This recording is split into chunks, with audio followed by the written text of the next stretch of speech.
নতুন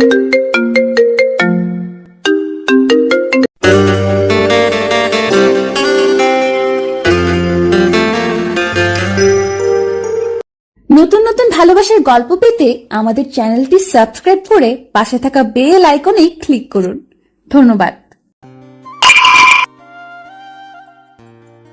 আজ প্রায় 5 বছর পর বাড়িতে যাচ্ছি, আর এই 5টা বছর না আমার পরিবারের কেউ আমার সাথে দেখা করেছে বা যোগাযোগ করেছে, আর না আমি ভাবিনি কখনো আমাকে আবার আমার পরিবারের সম্মুখীন হতে হবে। তবু নিয়তি যখন যাকে যখন যেখানে দরকার তখন সেখানেই পাঠিয়ে দেয়, কারণ নিয়তি কোনো অজুহাত মানে না। আমার জীবনের যোগসূত্র আমি আজও বুঝতে পারিনি। যাকে ভালোবেসেছি সেই ছেড়ে দিয়েছে, যার হাত ধরেছি কিছু রাস্তা চলার পর সেও হাত ছেড়ে দিয়েছে। কষ্ট পেতে পেতে আজ আমি শেষ হয়ে গেছি। ভালোবাসার বদলে পেয়েছি ধোঁকা। কষ্ট পেয়ে যাকে আঁকড়ে ধরতে চেয়েছি সেই আরো বেশি কষ্ট দিয়েছে। অতীতের অনেক প্রশ্নের উত্তর আজও পাইনি। আমার প্রশ্ন শুধু একটাই, কেন আমার সাথে এমন হলো? বাসের হর্ন শুনে বাস্তবে ফিরলাম। বাস এসে পড়েছে। 5 মিনিট পর বাস ছাড়বে। বাস আসার পর আমি আমার নির্ধারিত আসনে বসে পড়ি। ঠিক তখনই একটা বোরকা পরা মেয়ে আমাকে এসে বলতে লাগলো, এই যে একটু সরে যাবেন, আমি আমার সিটে বসতাম। মেয়েটার কণ্ঠ শুনে মনে হলো আমার চেনা, যার জন্য আজ সব থেকেও নেই। আজও তার উত্তর পেলাম না। আমার দোষটা কি ছিল? হ্যালো, সিটটা আমার। আমি কিছু না বলে সিট থেকে উঠে তাকে তার সিটে বসার জন্য জায়গা দিলাম। বাসে ওঠার কিছুক্ষণ পর বাস ছেড়ে দেয়, আর আমি কানে হেডফোন লাগিয়ে ফেলে আসা দিনগুলোর কথা ভাবতে লাগলাম। কতই না আনন্দের ছিল শৈশবের দিনগুলি, ঈশ্বর! কিন্তু যৌবনের বয়সটা যে আবেগের আর কষ্টের হবে তা বুঝতে পারিনি। আপনারা হয়তো কিছুই বুঝতে পারছেন না। তাহলে চলুন ঘুরে আসি আমার ফ্ল্যাশব্যাক থেকে। আমার নাম হলো সানি, মা বাবার একমাত্র ছেলে। তবে এটা ভাববেন না আমি তাদের একমাত্র সন্তান। যদি তা ভাবেন তাহলে ভুল করবেন, কারণ আমার একটা আদরের ছোট বোন আছে, ওর নাম রিয়া। এই ভাইয়া উঠ না, দেখ কত বেলা হয়ে গেছে। ওই যা এখান থেকে, সারাক্ষণ খালি মশার মতো কানের কাছে ঘ্যান ঘ্যান করা ছাড়া তোর আর কোনো কাজ নেই। কি? আমি মশা? দাঁড়া, তোর ব্যবস্থা করছি। তোর যা করার করে নে। এখন আমি তোর ভাবিদের সাথে ঘুমের মধ্যে রোম্যান্স করব। তোর রোম্যান্স বের করছি। এই বলে আমার উপর বিনা মেঘে বৃষ্টিপাত হতে লাগলো। এই তুই এটা কি করলি? আমার ঘুমটা কি তোর কি শত্রুতা করেছে যে এভাবে আমাকে ভিজিয়ে দিলি? কি করেছে তোর ঘুম? আমার যে 9টায় স্কুলে যেতে হবে সেটা তোর মনে নেই? তো যা, আমাকে কেন বলছিস? আজ তোর 3rd ইয়ারের রেজাল্ট দিবে, তোর মনে আছে? আরে এটা তো মনেই ছিল না। আজ যে কি হবে তা আল্লাহই জানে। তাই তাড়াতাড়ি ঘুম থেকে উঠে কোনো রকমে ফ্রেশ হয়ে বোনকে নিয়ে ওর স্কুলে রেখে আমি কলেজের দিকে যাই। কলেজে যাওয়ার পর কলেজের মাঠের মাঝে আসতেই কিছু একটার সাথে ধাক্কা খেয়ে পড়ে যাই। যে আমাকে ধাক্কা দিয়েছে তাকে যখনই কিছু বলতে যাব তখনই, আয় পোলা, দেখে চলতে পারিস না? চোখকে চাঁদে রেখে আসছিস? কেমন লাগে বলুন? নিজে ধাক্কা দিয়ে ফেলে দিল আমাকে। কোথায় সরি বলবে তা নয়, উল্টো আমাকে গালি দিচ্ছ। তাই আমি বলতে লাগলাম, ওই সেমনি আমার চোখ যেখানে থাকা সেখানে আছে, কিন্তু তোর চোখ মনে হয় কোনো ময়দার দোকানে রেখে আসছিস, যার কারণে আমার মতো একটা কিউট ছেলের সাথে ইচ্ছা করে ধাক্কা খেলি। আর এদিকে মাইয়া দেখি রেগে পাকা টমেটোর মতো হচ্ছে। মনে হলো টমেটো একটু খেয়ে দেখি, কিন্তু আমার দুর্ভাগ্য যে আমি টমেটো খাই না। ওই কি বললি? আমি তোর ইচ্ছা করে ধাক্কা মারছি, তাই না? এবার দেখ। এই বলে একটা ধাক্কা দিয়ে মাইয়া ওখান থেকে চলে গেল, আর আমি কিছুই করতে পারলাম না। যাই হোক, তারপর মাটি থেকে উঠে বান্দরদের খুঁজতে লাগলাম, কিন্তু একটাকেও খুঁজে পেলাম না। তাই মন করে ক্লাসের রুমের দিকে যেতেই এই সব কয়টা বাঁদর মোবাইলে কি যেন দেখছে আর হাসতে হাসতে মাটিতে পড়ে যাচ্ছে। আমি মনে করলাম হয়তো কোনো ফানি ভিডিও দেখছে, তাই ওদের এই অবস্থা। ওদের কাছে যেতেই নাজমুল বলে উঠলো, কিরে মামা, তুই তো ফেমাস হয়ে গেলি। কেন রে, আমি এমন কি করলাম যে ফেমাস হয়ে গেলাম? আর তা আমি জানি না। কি করেছিস মানে? এই দেখ, কলেজের মাঠে তোর কত সুন্দর রোমান্টিক ভিডিও। তারপর ভিডিও দেখে তো আমার মাথায় হাত। এটা কিভাবে সম্ভব? কখন, কিভাবে আমি ওই বদমাইশ মেয়েটাকে করলাম? তখনই মনে পড়লো, এই জন্যই তো বলি, যখন প্রথমে মেয়েটার সাথে ধাক্কা খেয়ে পড়ে যাই তখন কেন যেন মনে হচ্ছিল ঠোঁটের কোনো কিছুর ছোঁয়া পেয়েছিলাম।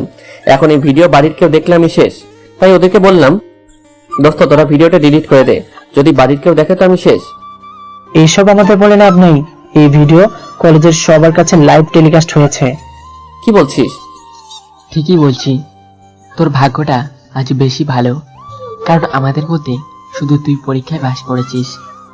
পরীক্ষা পাশ করেছি ভালো খবর, কিন্তু আজ যা হলো সেটা বাড়িতে জানলে আমি শেষ। তারপর মন খারাপ করে বাড়ির দিকে যাচ্ছি আর ভাবছি, আজকে যে কার মুখ দেখে ঘুম থেকে উঠেছি সব ওর জন্যে। একবার যদি ওর কাছে পাই তো দেখে নিতাম। যাই হোক, বাড়িতে এসে বাড়ির কলিং বেল বাজানোর কিছুক্ষণ পর আম্মু দরজা খুলে দিল। আমাকে আজ অন্য মানুষকে দেখে বলতে লাগলো, কি রে, আজ তোর কি কিছু হয়েছে? না কিছু হয়নি। ঠিক আছে, যা ফ্রেশ হয়ে আয়, খাবার দিচ্ছি। তারপর রুমে গিয়ে ফ্রেশ হতে যেই না বাথরুমের দরজা খুললাম, তখন বাথরুমের ভিতরে যে দৃশ্য দেখলাম তা দেখে একটা চিৎকার দিয়ে ওখানে জ্ঞান হারিয়ে ফেলি। আপনারা হয়তো এটা ভাবছেন আমি বাথরুমের ভিতর এমন কি দেখে জ্ঞান হারালাম। তাহলে শুনুন, আমি যেই না বাথরুমের দরজাটা খুললাম অমনি দেখি কলেজের ওই ডাইনি মেয়েটা আমার বাথরুমে রয়েছে। এই অবস্থায় আমি জ্ঞান হারাবো না তো কি করব, যদি তাও আবারও কোনো ডাইনি মাইয়া হয়। যাই হোক, যখন জ্ঞান ফিরলো তখন দেখি বাড়ির সবাই আমাকে ঘুরে ঘুরে দেখছে। আমি কিছু বলতে যাব তখনই আম্মু বলতে লাগলো, কি রে বাদর, বাড়ির সবাইকে তেলাপোকা দেখিয়ে ভয় দেখাস, আজ নিজেই তেলাপোকা দেখে ভয়ে জ্ঞান হারিয়েছিস? এসব কি বলছো তুমি? আমি কখন তেলাপোকা থেকে জ্ঞান হারিয়েছি? আমি তো না খালা, উনি তো তেলাপোকা দেখে ভয় পায় নাই, ভয় পেয়েছে তেলাপোকাদের বিয়ে দেখে। ওই কি সব বাজে বাজে কথা বলছেন? আমি কখন এসব বললাম? আমি নিজে দেখলাম, আপনি যেই না বাথরুমের দিকে যাবেন তখনই তেলাপোকা আপনার মাথায় পড়ার সাথে সাথে জ্ঞান হারালেন। ওই সেমনি তোরে কিন্তু এখন। তুই চুপ থাক, তুই যে মিথ্যা বলছিস তা তোর অবস্থা দেখেই বোঝা যাচ্ছে। এখন ফ্রেশ হয়ে খেতে আয়। ঠিক আছে, আমি তো মিথ্যা বলছি, তবে একটা বিষয় মাথায় ঢুকছে না, এই মেয়েটাকে আর আমার রুমে বা কি করছে? ও, তুই তো বাড়িতে ছিলি না, সেই সময় সোয়া এসেছে। আরে বাবা, আমি তো ওর নাম শুনতে চাই নাই, বলছি যে এই মেয়েটার পরিচয় কি আর আমার রুমেই বা কি করে? আমাকে তো বলতে দিবি। এ হলো সোয়া, আমাদের দূর সম্পর্কের এক বোনের মেয়ে, এখানে থাকতে এসেছে। ও, তা কতদিনের জন্য এসেছে? ও এখানে তোদের কলেজে ভর্তি হয়েছে, তাই আজ থেকে এখানে তোর রুমে থাকবে। ও আচ্ছা, কি আমার সাথে আমার রুমে থাকবে মানে? হ্যাঁ, ও এই রুমে থাকবে, কিন্তু তুই যে এই রুমে থাকবি তাকে বললো আজ থেকে তুই উপরের রুমে থাকবি। এটা কোনো কথা হলো? আমি আমার রুমে না থেকে অন্য রুমে থাকবো? এত বড় অন্যায় কিন্তু সহ্য করবে না। এই মেয়েটা কি আর অন্য কোনো বাড়ি পেল না, একেবারে আমার বাড়িতে এসে আমার রুমটাই দখল করলো। তোর কোনো কথাই শুনবো না, আজ থেকে এই রুমে শোয়া থাকবে। এই বলে চলে গেল। আর এদিকে মেয়েটা আমার দিকে তাকিয়ে হাসতেছে। তাই মেয়েটাকে বলতে লাগলাম, এই যে এত দাঁত বের করে হাসবেন না, তা না হলে দাঁতে পোকা ধরবে আর আপনার জামাইকে অন্যজন ভাগিয়ে নিয়ে যাবে। শকুনের দোয়ায় গরু মরে না। কি আমি শকুন? আমি শকুন নই, আপনি শকুন। তা না হলে আমার পিছনে পিছনে আমার বাড়িতে এসে আমার এই সুন্দর রুমটা দখল করতে পারতেন না।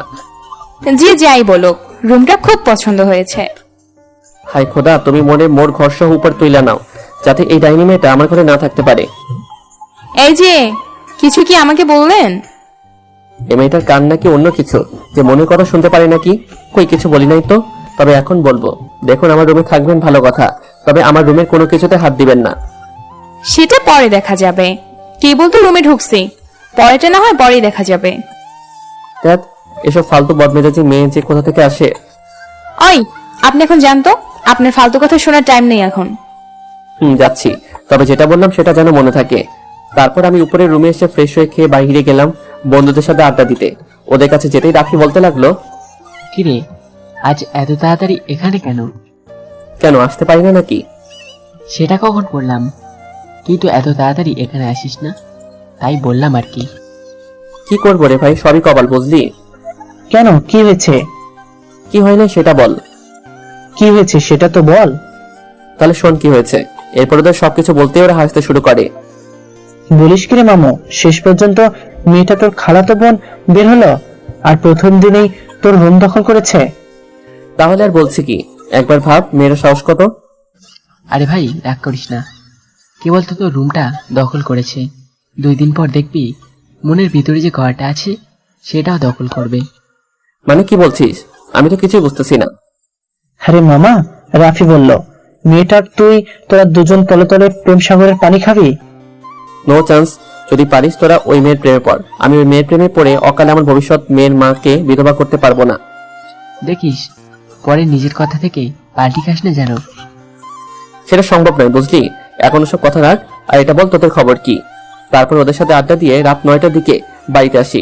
বাড়িতে আসতেই আম্মু বলতে লাগলো, কি রে, এতক্ষণ কই ছিলি?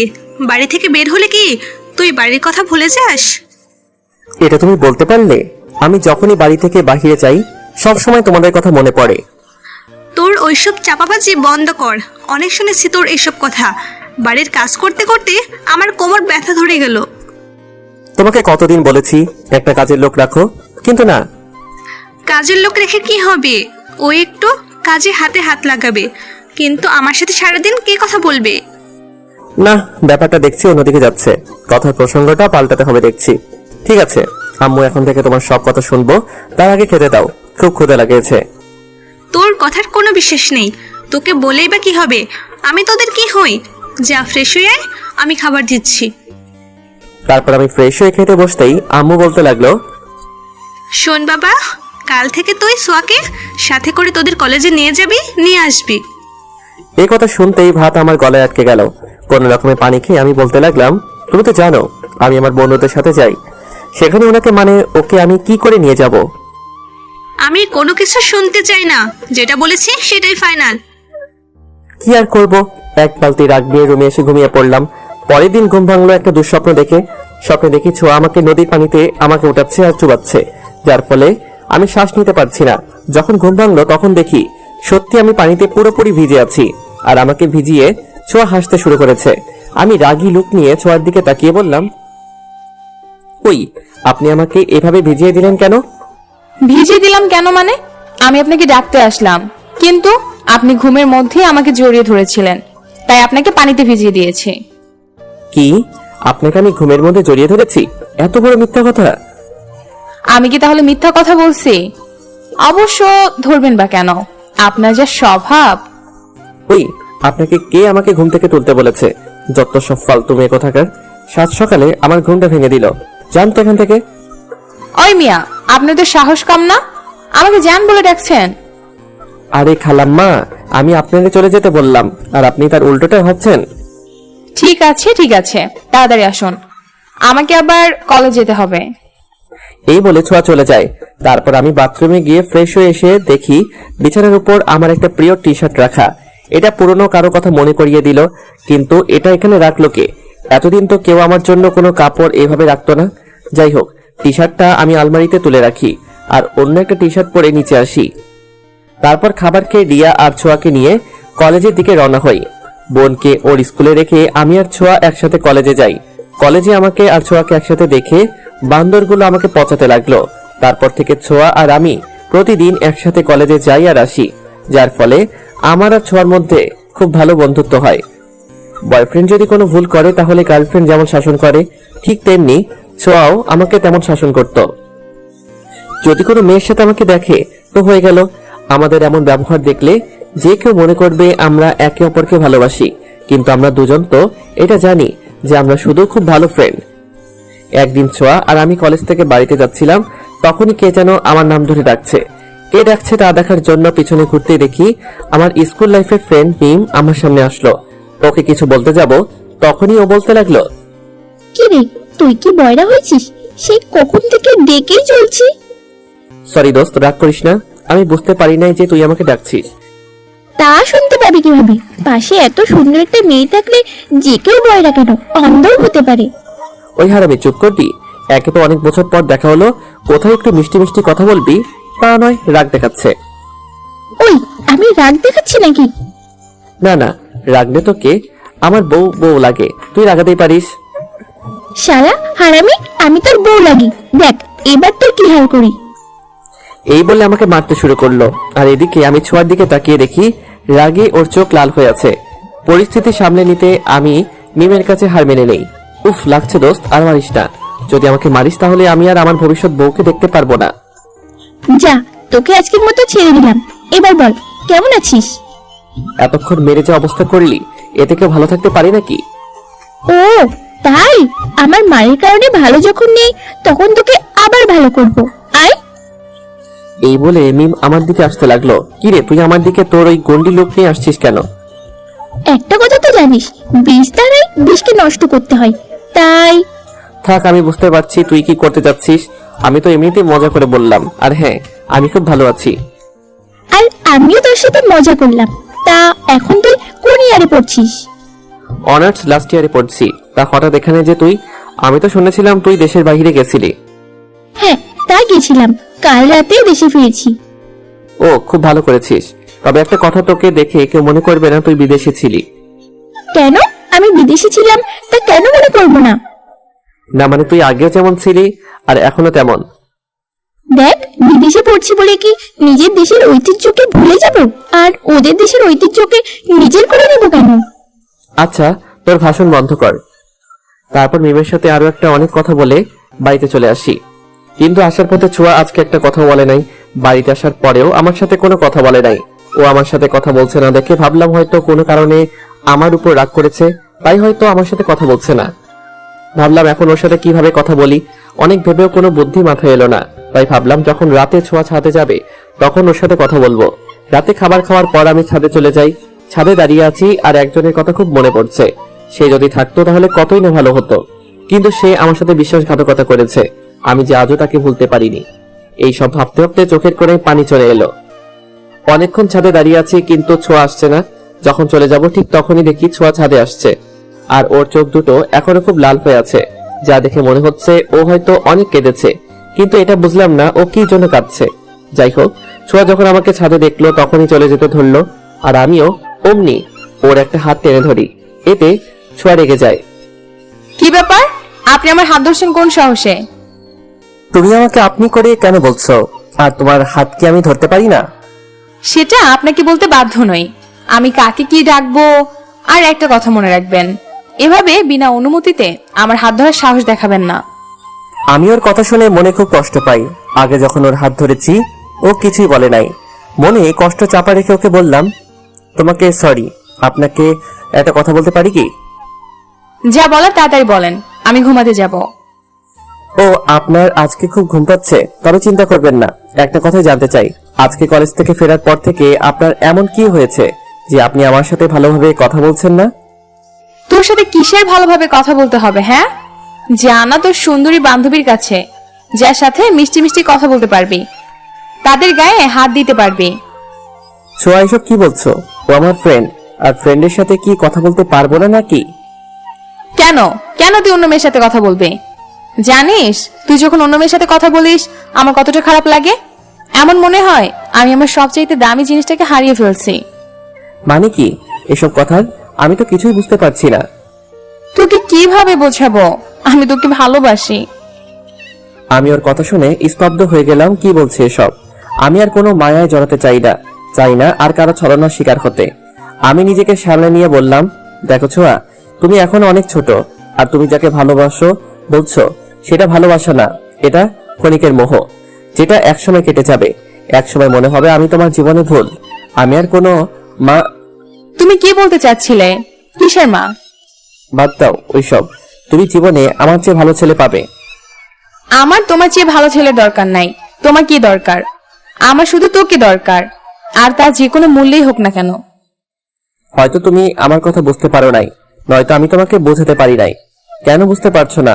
তোমাকে আমি ভালোবাসতে পারবো না। কেন ভালোবাসতে পারবে না? কি নেই আমার মধ্যে? নাকি তুমি ওই মেয়েটাকে পছন্দ করো? দেখো, ও শুধু আমার ফ্রেন্ড, আর শেষ একটা কথা, ভালোবাসতে গেলে একটা সুন্দর মন থাকতে হয়, যা আমার হয়তো নেই। ভালো থেকো, আসি। ও আরেকটা কথা, আমার বলা কথাগুলো একটু ভেবে দেখো। এই বলে যখন চলে আসবো তখনই ছোঁয়া বলে উঠলো, এটাই যদি তোমার শেষ কথা হয় তাহলে আমার একটা কথা শুনে রাখো, এই জীবনে আমি যদি তোমাকে না পাই তাহলে আমি কি করব সেটা তুমি ভাবতেও পারবে না। আমি ওর কথা শুনে থেমে গেলাম। কি বলতে বা করতে চাচ্ছ ও? তুমি ঠিক কি বলতে চাচ্ছ? বলতে চাচ্ছি না, করতে যাচ্ছি। এই বলে ছোঁয়া ছাদের পিলারের উপর দাঁড়িয়েই যেই লাফ দিতে যাবে, আমি দৌড়ে গিয়ে ওকে নিচে নামিয়ে আনি। তুমি পাগল হয়ে গেছো নাকি? হ্যাঁ, আমি পাগল হয়ে গেছি। যদি রাজি না হও তো।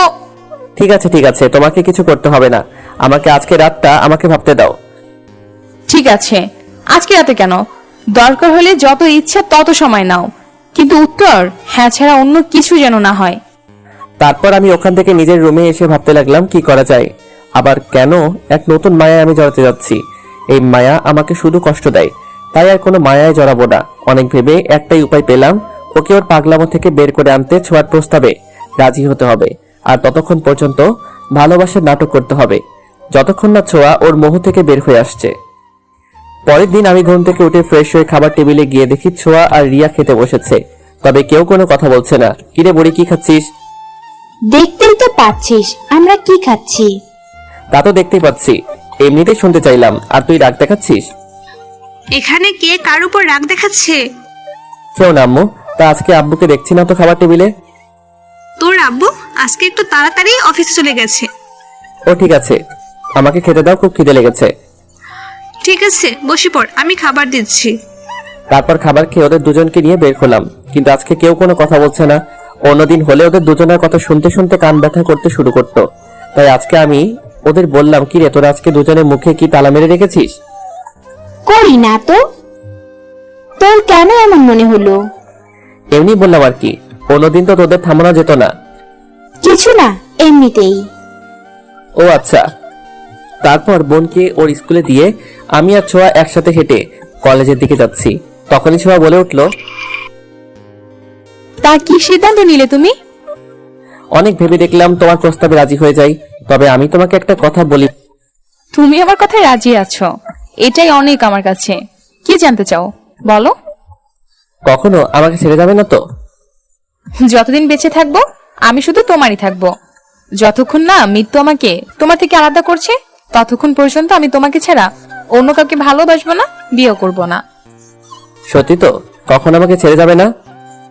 হ্যাঁ, একসাথে 3 সত্যি। তবে আজ থেকে তোমাকে আমার সব কথা মেনে চলতে হবে। বোন, তুই আমাকে মাফ করে দে। ওই কি বললি? আমি তোর বোন? হ্যাঁ, তো তুমি তো আমার খালাতো বোন। উফ, বোন টোন তো আমি অনেক আগে ছিলাম, এখন আমি তোর বউ, বুঝলি? আমি কখন বিয়ে করলাম আমারই তো মনে নেই।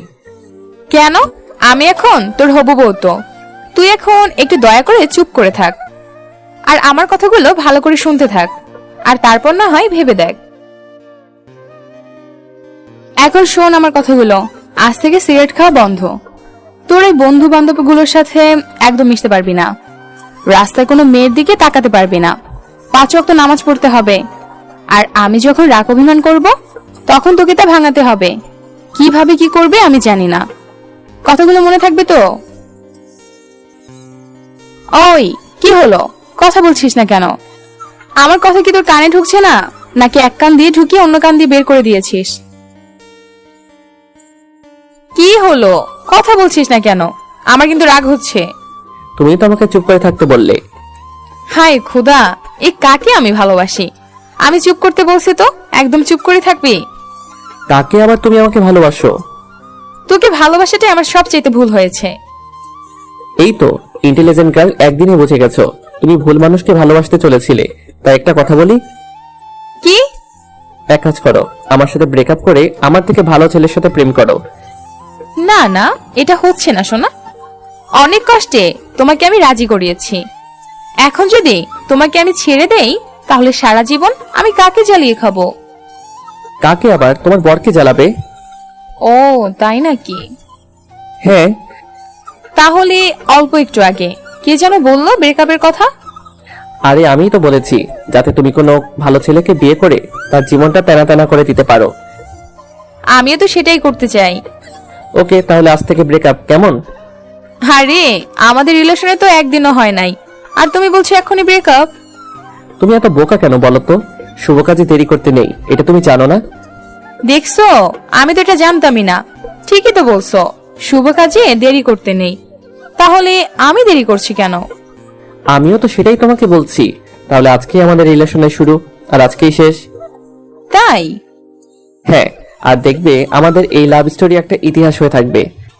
হ্যাঁ, আমিও চাই আমাদের লাভ স্টোরিটা ইতিহাস হয়ে থাক। আজকে তো আমাদের রিলেশনটা শুরু হয়েছে, তাই একটু আলাদাভাবে শেষ করবে, তাই তো? বাবু দেখছি খুব খুশি হয়েছে। যখন খুশি হয়েছে তাহলে এক কাজ করি, এখন সোজা কাজী অফিসে চলে যাই। না, হ্যাঁ। না না, এখন বিয়ে করব না, তার থেকে বরং তোমার সাথে আগে প্রেম করব। আরে তুমি না এক্ষুনি বললে তুমি ব্রেকআপ করবে? ভুল করে বলে ফেলেছি, এবারের মতো মাফ করে কলেজে চলো। তা তুমি বললেই হবে নাকি?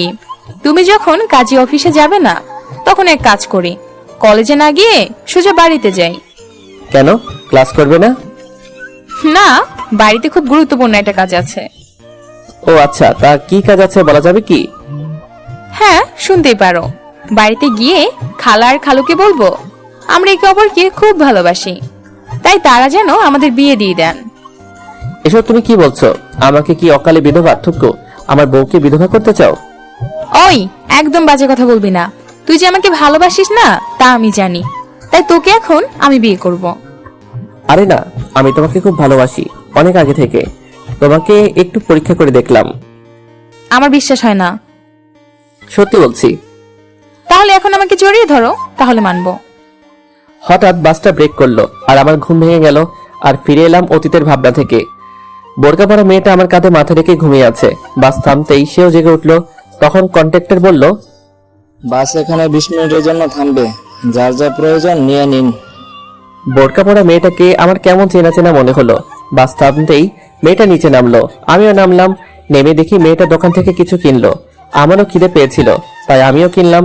বাস ছাড়তে 5 মিনিট বাকি, তাই মেয়েটা বাসের দিকে যাচ্ছিল। তখন আমি মেয়েটাকে বললাম, হ্যালো, এই যে বোরকাওয়ালি।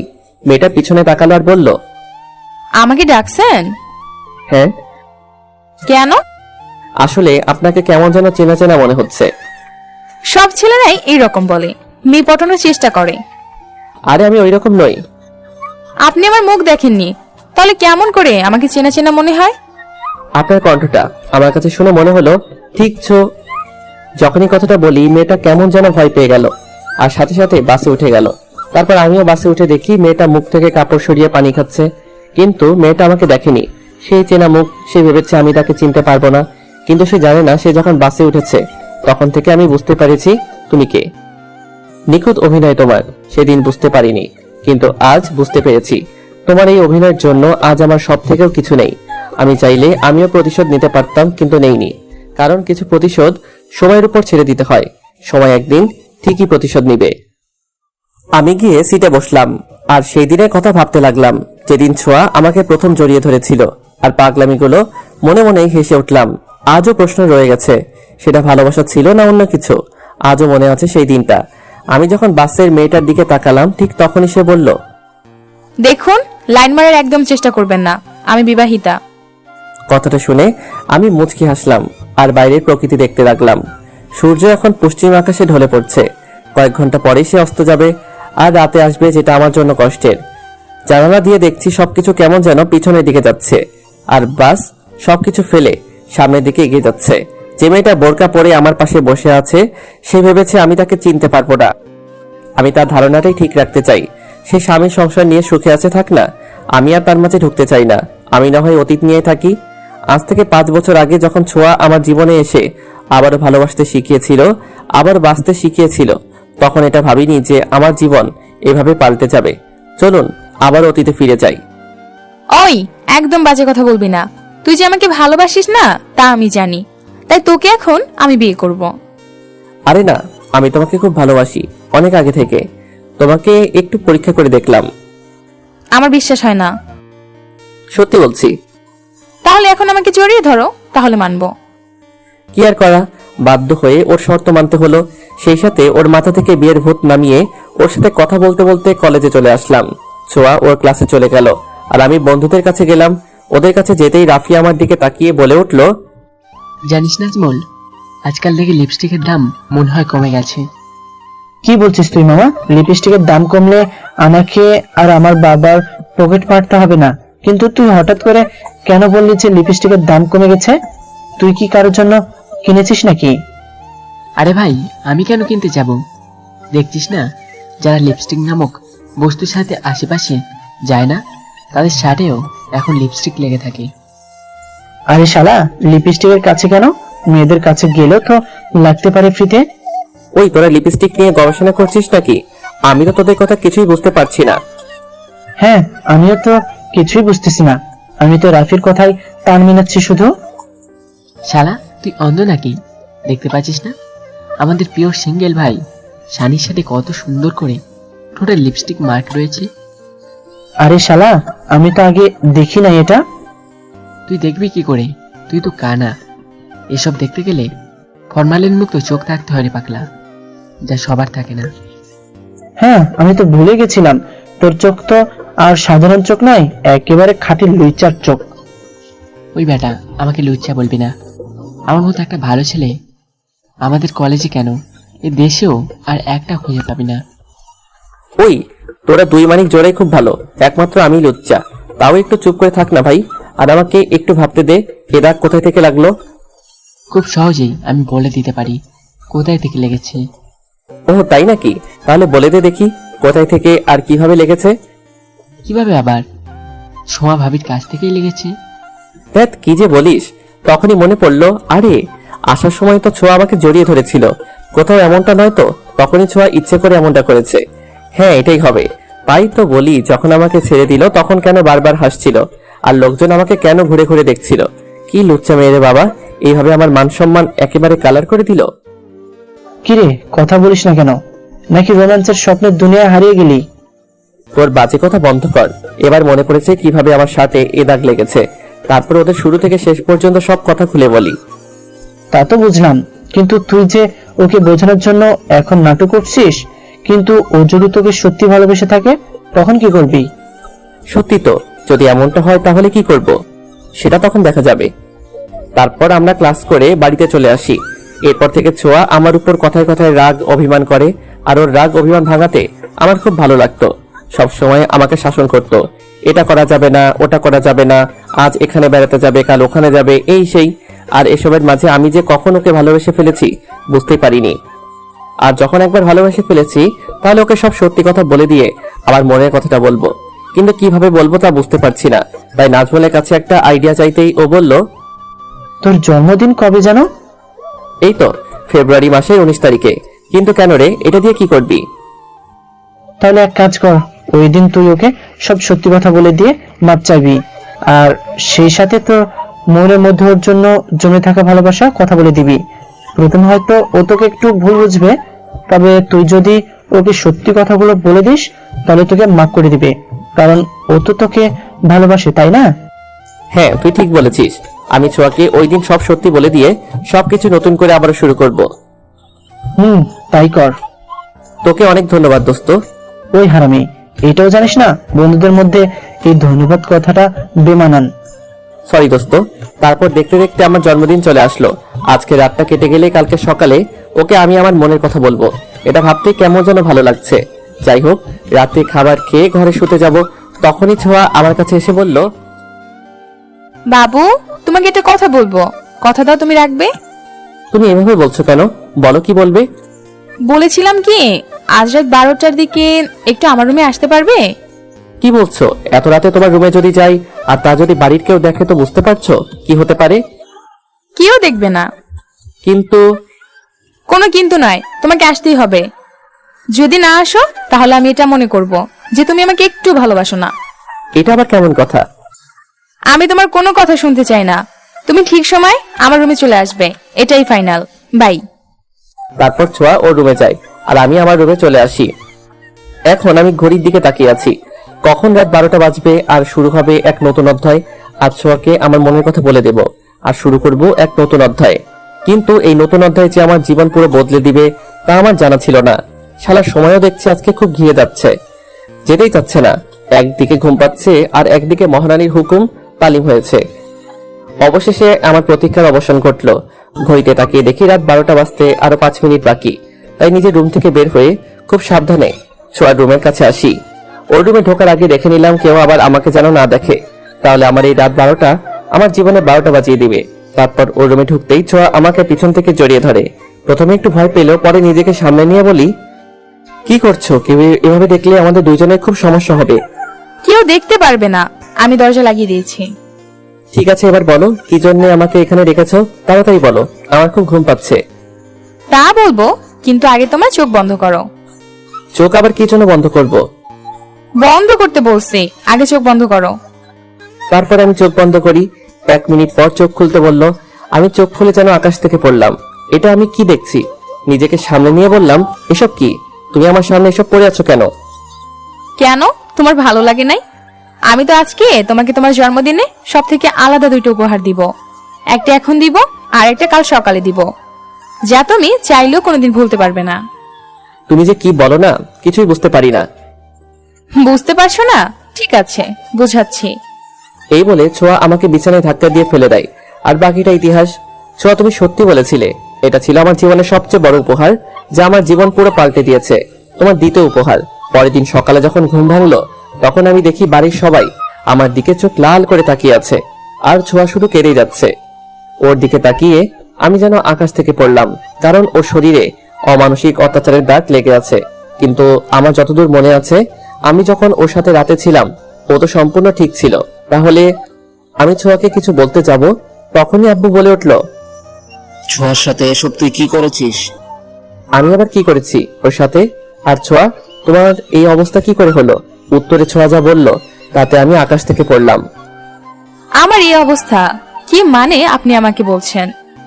রাতে খুব ভালো মানুষের মতো আমাকে ঘুম থেকে তুললেন, কি যেন একটা কথা বলবেন বলে, কিন্তু তারপর আপনি সারাত আমাকে জোর করে ছিঁড়ে ছিঁড়ে খেয়েছেন। আমি যাতে কারোর সাথে সাহায্য না নিতে পারি সেজন্য আমার মুখটা পর্যন্ত বন্ধ করে দিলেন, আর এখন সাধু সাধছেন। ছোঁয়া, তুমি এসব কি বলছো? তুমি আমাকে... ছি, তুই এতটা খারাপ হয়েছিস? তুই কিভাবে এই ফুলের মতো মেয়েটার সাথে এসব করতে পারলি? আব্বু, আমি মানছি যে ওর আর আমার মধ্যে কিছু হয়েছে, তবে সেটা আমি করতে চাই নাই। ছোঁয়াই তো আমাকে... দেখছিস আপা, তোর এই চরিত্রহীন ছেলে আমার মেয়ের সাথে এসব করে এখন আমার মেয়ের নামে বাজে কথা বলছে। তুই একটু চুপ কর, আমি তো আছি। চুপ করে থেকে কি হবে? আমার মেয়েটার সাথে যা হয়েছে তা কি ঠিক হয়ে যাবে? এখন কোনো ভালো পরিবারে আমি আমার মেয়েকে বিয়ে দিতে পারবো না, বা ওকে কেউ বিয়ে করবে না। তোর মেয়ের বিয়ে হবে, আর তা আজকেই। সানি যখন দোষ করেছে, এখন সোয়াকে বিয়ে করতে হবে আর আজীবন ওর সাথে সংসার করবে। তোমরা আমাকে ওর সাথে বিয়ে দিয়ে দাও, কিন্তু আমি ওর সাথে এক ছাদের নিচে থাকতে পারবো না, কারণ ও শুধু আমার জীবন নয়, আরো অনেক মেয়ের জীবন নষ্ট করেছে। এরকম ছেলের সাথে আমি এক বাড়িতে থাকতে পারবো না। এসব তুমি কি বলছো ছোঁয়া? আমি সত্যি কথা বলছি, আর আমি এর প্রমাণ দিতে পারবো। এই দেখেন এই ছবিগুলো। আমি ছবিগুলো দেখে যেন বোবা হয়ে গেলাম, কি বলবো বুঝতেই পারছি না। এগুলো কি? এতগুলো মেয়ের জীবন তুই নষ্ট করেছিস? তুমি বিশ্বাস করো আব্বু, আমি ছবির এই মেয়েগুলোকে চিনি না, আমাকে ফাঁসানো হচ্ছে। কেউ আপনাকে ফাঁসাচ্ছে না। আমি চাইলে ওদেরকে এই বাড়িতেও নিয়ে আসতে পারবো। থাক, কাউকে ডাকতে হবে না, আগে বিয়েটা দেই, তারপর বাকি বিচার হবে। তারপর বাড়িতে কাজী ডেকে আমাদের বিয়ে দেওয়া হয়। কাজী চলে যাওয়ার পর আব্বু বলল, তোর রুমে তোর যা যা আছে সবকিছু নিয়ে বাড়ি থেকে বের হয়ে যা। আব্বু, এসব তুমি কি বলছো? আমি বাড়ি থেকে বের হয়ে যাব মানে? হ্যাঁ, বাড়ি থেকে বের হয়ে যাবি, কারণ আমি তোর মুখ দেখতে চাই না। আরেকটা কথা মনে রাখ, ঠিক 6 মাস পর তুই বাড়িতে ডিভোর্স পেপার পাঠিয়ে দিবি। আম্মু, তুমি তো কিছু বলো। আব্বু এসব কি বলছে? আমার কোনো কথা বলার মুখ তুই দেখেছিস? এক্ষুনি তুই এই বাড়ি থেকে বের হয়ে যাবি। যদি ভুল করে তুই আমাদেরকে তোর এই পাপিষ্ঠ মুখ দেখাস, তাহলে তুই আমার মরা মুখ দেখবি। আর তোর আব্বু তোকে ডিভোর্স দিতে যে সময় দিয়েছে তা পাঠানোর একদিনও যেন দেরি না হয়। আম্মুর কথা শেষ হওয়ার আগে ছোঁয়া বলতে লাগলো, না খালা, ওনাকে আমি ডিভোর্স দিতে পারবো না। এসব তুই কি বলছিস? যে তোর জীবনটা নষ্ট করলো তার সাথে মিথ্যা সম্পর্কে জড়িয়ে থাকবি? কি করব খালা, মেয়েদের জীবনে তো বিয়ে একবারই হয়, অনেকেই দ্বিতীয় বিয়ে করে, তবে আমি তা করতে পারবো না, আর তার সাথে থাকতেও পারবো না। ঠিক আছে, তুই যা ভালো মনে করিস। আর তুই এখনো এখানে দাঁড়িয়ে আছিস? বের হয়ে যা। ঠিক আছে, চলে যাচ্ছি। তবে যাওয়ার আগে আমি একবার ছোঁয়ার সাথে আলাদাভাবে একটু কথা বলতে চাই। ঠিক আছে, আপনি আমার সাথে আসুন। তারপর ওর রুমে গিয়ে আমি বললাম, ছোঁয়া, তুমি আমার সাথে এটা কি করলে? আমি এমন কি করেছিলাম যার কারণে আমাকে আমার পরিবার থেকে আলাদা করলে? আমার চরিত্রে মিথ্যা দাগ লাগিয়ে দিলে কেন? এই ভালোবাসা ছিল তোমার? আমি জানতাম তুই এই কথাগুলো আমাকে বলবি, তাই সবকিছু গুছিয়ে রেখেছি। এই খামটা রাখ, এখানে এমন কিছু আছে যা দেখে তুই তোর সব প্রশ্নের উত্তর পাবি। আর কি যেন বললি? ভালোবাসা। হ্যাঁ, তোকে আমি খুব ভালোবাসি, তোর জন্য নিজের জীবনটা দিতেও পিছুপা হব না। তাই তো কাল রাতে আমি আমার সবচাইতে দামি জিনিসটা তোকে তোর বার্থডেতে উপহার দিয়েছি। কিন্তু তোকে ভালোবাসার আগে তোর সাথে ভালোবাসার অভিনয় করেছি, তবে অভিনয় করতে করতে কখন যে তোকে ভালোবেসে ফেলেছি তা নিজেই বুঝতে পারি নাই। কিন্তু তুই একটা কথা কি জানিস? আমি তোকে যতটা ভালোবাসি ঠিক ততটাই ঘৃণা করি। প্রথমে আমি বুঝতে পারছিলাম না আমি ঠিক কি করব। একদিকে ছিল ভালোবাসা আর অন্যদিকে ছিল প্রতিশোধ। অনেক ভেবে আজকে যা করলাম, অনেক ভেবে চিন্তেই করেছি। কারণ তোকে বলেছিলাম তোকে ছাড়া আর কাউকে বিয়ে করব না। আর অন্যদিকে একজনকে কথাও দিয়েছিলাম তোকে এমন শাস্তি দেব যাতে তুই যতদিন বেঁচে থাকবি ততদিন তুই যেন মৃত্যু যন্ত্রণা পাস। আর এ কথাও আমি রেখেছি, কারণ তুই তোর মাকে খুব ভালোবাসিস। তুই তাকে ছাড়া কিছুই ভাবতে পারিস না। আর একটা কথা কি, তুই এখন বুঝতে পারবি এমন কেউ পরিবারের কাছে মিথ্যা দোষে দোষারোপী হয় তখন সে কতটা অসহায় হয়। তুমি এসব কি বলছো? আমি কিছুই বুঝতে পারছি না। ওই যে বললাম, তোর সব প্রশ্নের উত্তর এতেই পাবি। আর যা কিছু বলা থাকে তো বলতে পারিস, আর যদি না থাকে তাহলে আসতে পারিস। না, আমার কিছু বলার নেই। যে বাড়িতে কেউ তাদের ছেলেকে আজও চিনতে পারলো না, বাড়ি থেকে বের করে দিতে পারে, সেখানে থাকার চেয়ে না থাকাই অনেক ভালো। তবে যাওয়ার আগে একটা কথা বলছি, জানি না এখানে এমন কি কারণ আছে যার জন্য আমার সাথে এমন করলে। যদি এখানে তেমন কিছু না থাকে, মানে যে কারণটা এখানে আছে বলছো তা যদি মিথ্যা হয়, তবে তুমি তোমার জীবনে সবচেয়ে বড় ভুল করলে, যার মাসুল তোমাকে সারা জীবন দিতে হবে। আসি, বেঁচে থাকলে হয়তো একদিন ঠিকই দেখা হবে। হঠাৎ কারো ডাকে ঘোর কাটলো, দেখি চলে এসেছি। বাস থেকে নামলাম, আর সাথে বোরকা পরা মেয়েটাও। সে চলে যেতে লাগলো আর আমি দেখতে লাগলাম। আজ নিজেকে প্রশ্ন করছি, মানুষ বড় অদ্ভুত। সে কথা দিয়ে খুব সহজে ভুলে যায়। ছোঁয়া, তুমি যতই নিজেকে আড়াল করার চেষ্টা করো না কেন, আমি ঠিক তোমাকে বুঝতে পেরেছি। তুমি হয়তো স্বামী সংসার নিয়ে অনেক সুখী আছো, আমাকে দেওয়া কথা হয়তো ভুলেই গেছো। আর মনে রাখবেই বা কেন? তুমি তো অভিনয় করেছিলে। তারপরে দোয়া করি তুমি সুখে থাকো, আর আমি না হয় কষ্ট নিয়ে থেকে গেলাম। আজ 5 বছর পরে সেই চিরচেনা শহরে কতটা পাল্টে গেছে। এখানে লুকিয়ে আছে আমার ছেলেবেলা, বন্ধুদের সাথে কাটানো দিনগুলো, আমার জীবনের সুখের দিনগুলো, যা আজ সময়ের সাথে সাথে চাপা পড়ে গেছে। শহরটা ধরেছে নতুন রূপ, ঘটেছে নতুন মানুষের আগমন। চেনা শহরটা আজ অচেনা হয়ে গেছে, আর এই শহরে আধুনিকতার ছাপ পড়েছে। আমি হেঁটে চলেছি এই শহরের পথ ধরে। আজ নিয়তি আমাকে আবারও এইখানে নিয়ে এসেছে। আমি এইখানে অফিসের দেওয়া একটা বাড়িতে উঠবো। অফিস থেকে দেওয়া বাড়ির সামনে দাঁড়িয়ে আছি। চারদিকে অন্ধকার নেমে এসেছে। একজন লোক আমার দিকে এগিয়ে আসছে। অন্ধকারের জন্য মুখটা দেখা যাচ্ছে না। লোকটা আমার পাশে এসে বলল, আপনি কি সানি? লোকটার কণ্ঠটা কেমন যেন চেনা চেনা মনে হলো। আমি বললাম, হ্যাঁ। আমি এখানকার কেয়ারটেকার। স্যার আপনার কথা বলেছিল, আসুন আমার সাথে। আমি লোকটার পিছে পিছে বাড়ির ভিতরে ঢুকে গেলাম। বাড়ির ভিতরে অন্ধকার ছিল, তাই লোকটা সমস্ত লাইট জ্বালিয়ে দিল। যখনই লোকটা আমার দিকে ঘুরেছে, সে চমকে গেছে, আর আমিও, কারণ লোকটা আমার বন্ধু রাফি। আমাকে দেখে জড়িয়ে ধরলো। কোথায় ছিলিস এতদিন? জানিস তোকে কত খুঁজেছি, একবার আমাদের কথা মনে হয়নি? কথা বলছিস না কেন? আগে তোর কথাটা শেষ কর, তারপরে তো বলি। চল তোর বাড়ি চল। কার বাড়ি? তোর বাড়ি। আমার কোনো বাড়ি নেই, আর এটাই এখন থেকে আমার বাড়ি। তোর বাড়ি থাকতে তুই এইখানে থাকবি কেন? চল আমার সাথে, তোকে দেখে তোর বাড়ির লোক কত খুশি হবে জানিস? না আমার কেউ আছে, না আমার কোনো বাড়ি আছে। এখনো অভিমান করে আছিস? অভিমান তো কাছের মানুষের উপর করা যায়, আমি কার উপর অভিমান করে নেই। তুই অনেক বদলে গেছিস। সময় আর পরিস্থিতি সবকিছু বদলে দেয়। আর একটা কথা, আমি যে এখানে আছি কেউ যেন জানতে না পারে। তাহলে এইখানে কেন এসেছিস? অন্য কারো জন্য। কে ছোঁয়া? না, পরে বলবো, এখন খিদে লেগেছে। আমার জন্য খাবারের ব্যবস্থা কর, আর কথাটা যেন মনে থাকে, কেউ যেন জানতে না পারে। আচ্ছা। তারপর রাফি চলে গেল খাবার আনতে, আর আমি ফ্রেশ হয়ে নিলাম। আমি আর রাফি একসাথে খাবার খেলাম। রাফি বলল আজ আমার সাথে আড্ডা দিবে।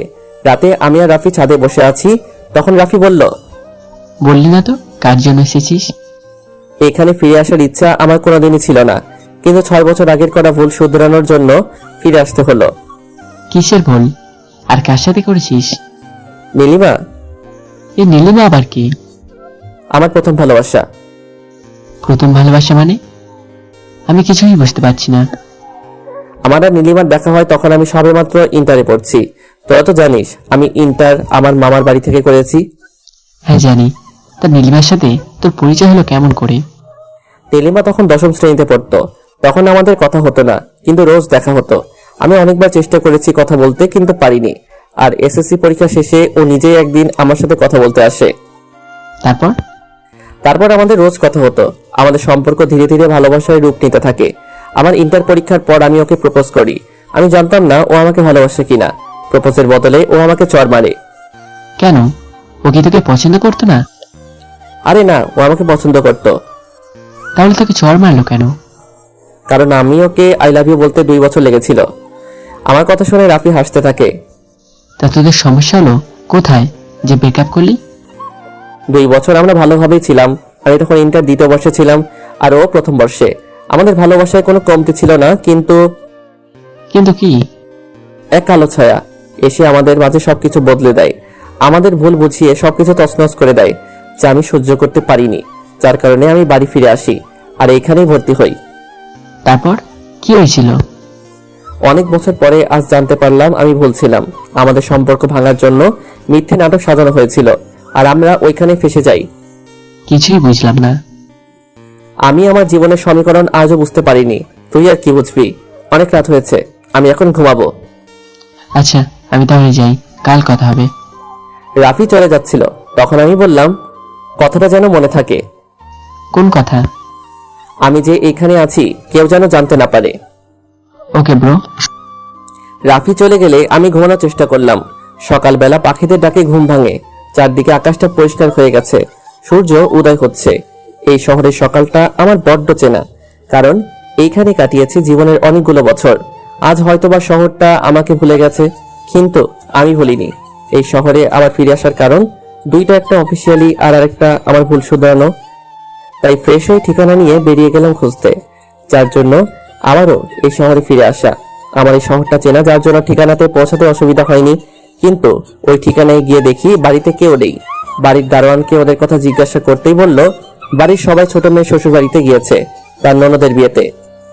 আমি ওখান থেকে চলে আসি আর ফুটপাত দিয়ে হাঁটছি। তখনই কে যেন পিছন থেকে আমার নাম ধরে ডাক দিল। প্রথমে ভাবলাম হয়তো আমার মনের ভুল, আর আমি যে এখানে ফিরে এসেছি তা কেউ জানে না। তাই ওসবে মন না দিয়ে সামনের দিকে হেঁটে চলেছি। ওই সানি, দাঁড়া বলছি।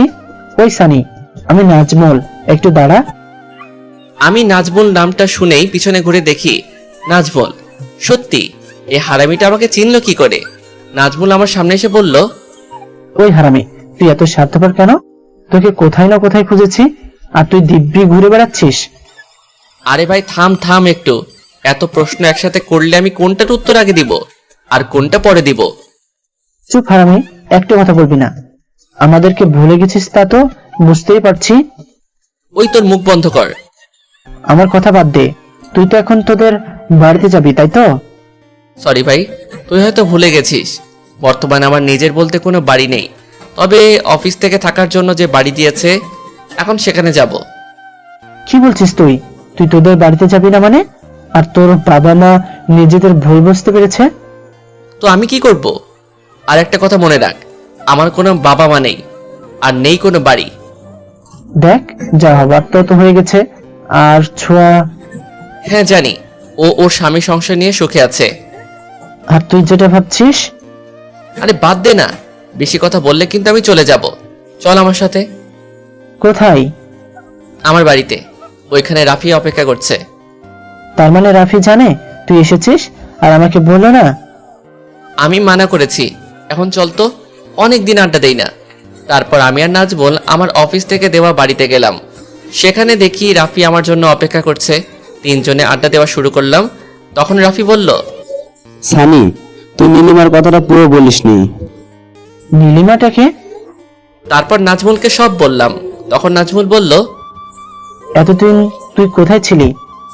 কি করেছিলি? কিছুই তো বললি না। জীবন কাকে বলে আমি এখান থেকে চলে যাওয়ার পর বুঝতে পেরেছি। জীবন যুদ্ধ কাকে বলে তা বুঝেছি। তারপর আমি বলতে শুরু করলাম, বাড়ি থেকে বের হয়ে যাওয়ার পর কোথায় যাব, কি করব বুঝতে পারছিলাম না। পকেটে কোনো টাকা নেই যে কিছু একটা করব। হঠাৎ করে হাতে থাকা মোবাইল ফোনটার দিকে তাকিয়ে ভাবতে লাগলাম, যদি ফোনটা বিক্রি করি তাহলে কিছু টাকা হাতে পাবো, কিন্তু যদি মোবাইলটা বিক্রি করি তাহলে তো কারোর সাথে যোগাযোগ করতে পারবো না, না কারোর সাথে কোনো যোগাযোগ রাখবো না। সবার থেকে অনেক দূরে চলে যাব, যাতে কেউ চাইলেও আমার সাথে কোনো যোগাযোগ না রাখতে পারে। তাই আমার এই মোবাইল ফোনটা বিক্রি করতে হবে, আর সেই সাথে সিমটাও ভেঙে ফেলতে হবে। তারপর অনেক চেষ্টা করলাম মোবাইল বিক্রি করতে, কিন্তু কেউ কিনতেই চায় না। অবশেষে 10,000 টাকার মোবাইল মাত্র 3,000 টাকায় বিক্রি করি। তারপর পকেটে থাকা সিমটা ভেঙে ফেলি আর ঢাকার উদ্দেশ্যে রওনা দেই। ঢাকা এসব বিপদে পড়লাম, কোথায় যাব কি করব বুঝতেই পারছি না। রাস্তায় রাস্তায় ঘুরছি, কিন্তু কি করব বুঝতেই পারছি না। যদি কোথাও ঘর ভাড়ার জন্য যাই তো বলে ব্যাচেলারদের ঘর ভাড়া দেওয়া যাবে না। কথায় বলে না, অভাগা যেদিকে যায় সাগর সেই দিকে শুকায়। যখন কোথাও ঘর ভাড়া পেলাম না তখন বাধ্য হয়ে মোটামুটি দেখতে একটা মেসে উঠলাম। তারপর এখানকার বড় ভাইদের সাথে পরিচিত হই। তারা আমার পরিবারের সম্পর্কে জানতে চাইলে বাড়িতে কে কে আছে সব বলি, কিন্তু বাড়িতে আমার সাথে কি হয়েছে তা কাউকেই বলি নাই, কারণ এতে তারা আমাকে খারাপ ভাববে। কি কাজ করব কিছুই ভেবে পাচ্ছিলাম না, কারণ তখন রেজাল্টটাও পাইনি যে চাকরি করব।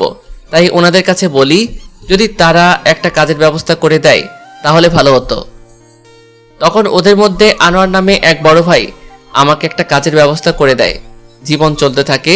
তার কয়েক মাস পর যখন রেজাল্ট বের হয় তখন একটা চাকরি পাই। চাকরি পাওয়ার পর জীবনটা একটু পাল্টে যায়।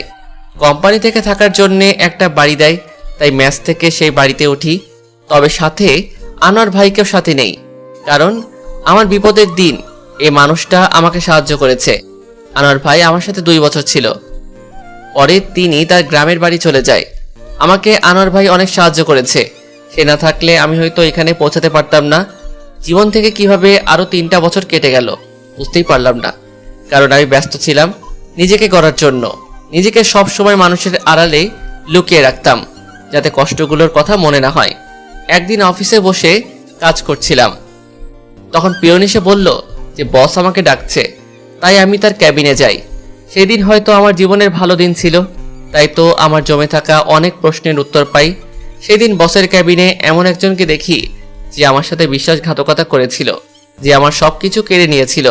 ক্যাবিনে ঢোকার পর স্যার বলল, আরে সানি, তোমার কথাই বলছিলাম, আমার জামাই বাবাজির সাথে। তা স্যার কি জন্য আমাকে ডেকেছিলেন? আমি কিছুদিনের জন্য বাইরে যাচ্ছি, তাই অফিসের সব কাজ ওর হাতে তুলে দিতে চাই, আর আমি আশা করি তুমি ওকে সাহায্য করবে। স্যার আপনি কিছু বলতে যাব তখনই স্যারের জামাই আমার দিকে তাকালে আমি বড় ধরনের শক খাই, কারণ ছেলেটা সুমন ছিল। আপনারা হয়তো ভাবছেন এই সুমনটা আবার কে, তাহলে শুনুন। এই সুমন একসময় আমার খুব ভালো বন্ধু ছিল, তাই ওর সাথে আমি আমার সব কথাই শেয়ার করি। কিন্তু ও আমার বন্ধুত্বের মর্যাদা না দিয়ে পিছন থেকে আমার কলিজায় আঘাত করে। সুমনকে উদ্দেশ্য করে বললাম, এ কি, তুই এখানে কেন? তখন স্যার বলতে লাগলো, সানি, তোমার সাহস কি করে হলো আমাকে তুই করে বলার? সরি স্যার, আপনাকে কথাটা বলি নাই। আমি আসলে, আমাকে থামিয়ে সুমন বলে উঠল, বাবা সানি আপনাকে কথাটা বলে নাই, আমাকে বলেছে।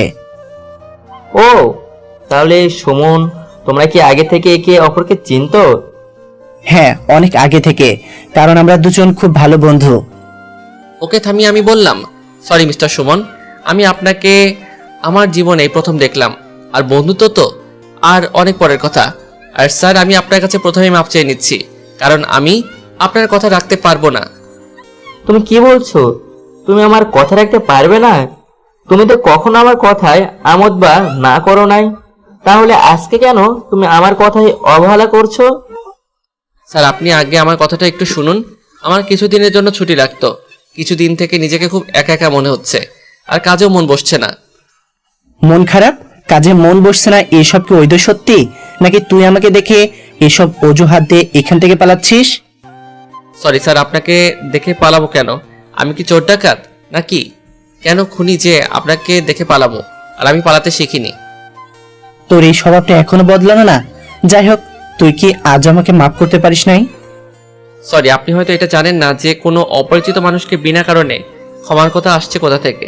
আর এটা আমার অফিস, অযথা এসব কথা না বলাই ভালো নয় কি? তোমরা কি বলছো এসব? কিছুই বুঝতে পারছি না। জামাই বাবাজি বলছে ও তোমাকে চিনে, তুমি বলছো চিনো না, আবার ও মাফ করার কথা বলছে, এসব কি? ওসব কিছু না স্যার। কি কিছু না? আমাদের এতদিনের বন্ধুত্ব কি করে তুই ভুলতে পারিস? মানছি আমি একটা ভুল করেছি, তাই বলে কি আমাকে মাফ করা যায় না? যদি মাফ করতে নাই পারিস, তোকে আমাদের পুরনো বন্ধুত্বের কসম, এতদিন পর যখন দেখা হলো একটু তো ভালো করে কথা বল। তোর মতো বিশ্বাসঘাতকের মুখে বন্ধুত্ব নামক কথাটা মানায় না। তোর কাছে এটা একটা মাত্র ভুল মনে হয়, যার জন্য আমার জীবন লন্ডভন্ড হয়ে গেছে। যে তার বন্ধুর ভালোবাসার মানুষকে বিয়ে করতে পারে। তখনই স্যার ও মেয়েটা চমকে উঠে বলল, এসব আপনি কি বলছেন? আমি আপনাকে কোন দিন ভালোবাসতে গেলাম? আপনি কি আমার সংসার ভাঙতে চাইছেন? সরি, আমি কখন বললাম আপনি আমাকে ভালোবাসেন বা আমি আপনাকে? আপনি তো এখনই বললেন। হ্যাঁ বলেছি, তবে আপনি তো ওর বউ নন, ওর বউ তো নীলিমা। আমি ওর বউ। আর এই নীলিমাটা আবার কে? এই নামে তো আমি কাউকে চিনি না। এই নাম তো ওর মুখে শুনিনি। কি বলছেন এসব আপনি? ওর বউ মানে? এই মেয়েটা কি বলছে? এই মেয়েটা তোর বউ মানে? তাহলে তুই 2টা বিয়ে করেছিস আর এটা এদের থেকে লুকিয়ে রেখেছিস? ছি, তুই এতটা খারাপ। সুমন কিছু বলছে না, মাথা নিচু করে আছে। অবশ্য এটা আবার নতুন কি? তোর যে চরিত্র, এটাই স্বাভাবিক। এই যে আপনি আমার বরের নামে এসব কি বলছেন? আমার বরের চরিত্র খারাপ? আপনি আমাদের কর্মচারী, তাই আপনি কর্মচারীর মতোই থাকুন। তাই তো থাকতে চেয়েছিলাম, কিন্তু আপনার এই গুণধর বর আমাকে যদি আমার বন্ধুত্বের কসম না দিত তাহলে কিছুই বলতাম না। আমি সুমনকে বললাম, ওকে একটা কথা বলবো, তুই কি ওই চরিত্রহীন মেয়েটাকে কি ছেড়ে দিয়েছিস? যাক, ভালোই করেছিস। তুই আমাকে যা ইচ্ছা বল, আমি কিছু বলবো না। দয়া করে ওকে চরিত্রহীন বলিস না। চরিত্রহীন মেয়েকে চরিত্রহীন বলবো না তো কি বলবো? ও আমাকে ঠকিয়েছে। ওই তোমার তাতে কি? উনি ওই নীলিমার নামে যাই বলুক না কেন, এতে তোমার কি? আমারই তো সব। আমার তৈরি করা একটা মিথ্যা নাটকের কারণে এমন একটা ঘটনা ঘটেছে যা আমাকে আজও কুড়োকুড়ি খাচ্ছে। মানে কি এমন করেছো? বলবো, আজ সব সত্যি কথা বলবো। আমার একটা মিথ্যা নাটকের কারণে আজ আমি আমার সবচাইতে ভালো বন্ধুর কাছে অপরাধী, ওর ভালোবাসার মানুষের কাছে অপরাধী। দোস্ত, তুই আমাকে মাফ করে দিস। সব দোষ আমার, নীলিমার কোনো দোষ নেই। তুই নীলিমাকে খারাপ চরিত্রহীন মেয়ে বলিস না। মানে কি? আমি কিছুই বুঝতেছি না। সুমন বলতে শুরু করলো, যেদিন তুই আমার সাথে নীলিমার পরিচয় করিয়ে দিয়েছিলি, ওই দিন আমি ওকে দেখে ওর রূপের প্রেমে পড়ে যাই। তাই আমি সবসময় চেয়েছিলাম তোদের দুজনকে আলাদা করে দিতে, যাতে তোর জায়গা আমি নিতে পারি। কিন্তু আমি কিছুতে আলাদা করতে পারছিলাম না। যখন দেখলাম তোদেরকে এত সহজে আলাদা করা যাবে না, তখন আমি খুব জঘন্য একটা পরিকল্পনা করি তোদেরকে আলাদা করার জন্য। আর আমি এই পরিকল্পনায় সফল হই। মানে এইসব কিছু মিথ্যা ছিল? হ্যাঁ, সব আমার সাজানো ছিল তোদের আলাদা করার জন্য। তোদেরকে আলাদা করার জন্য আমি প্রথমে নীলিমার কাছে তোর আর একটা মেয়ের এডিট করা এমন কিছু ক্লোজ ছবি পাঠিয়ে দেই, আর নীলিমাকে বলি তুই ওকে ধোকা দিচ্ছিস। পরে আমার সাথে নীলিমার কিছু ছবি এডিট করে তোর কাছে অন্যের মাধ্যমে পাঠিয়ে দেই। এতে তোরা আমার প্ল্যান মতো দুজনকে ভুল বুঝিস। আর তোকে এটাও বলি যে আমার সাথে নীলিমার বিয়ে ঠিক হয়েছে।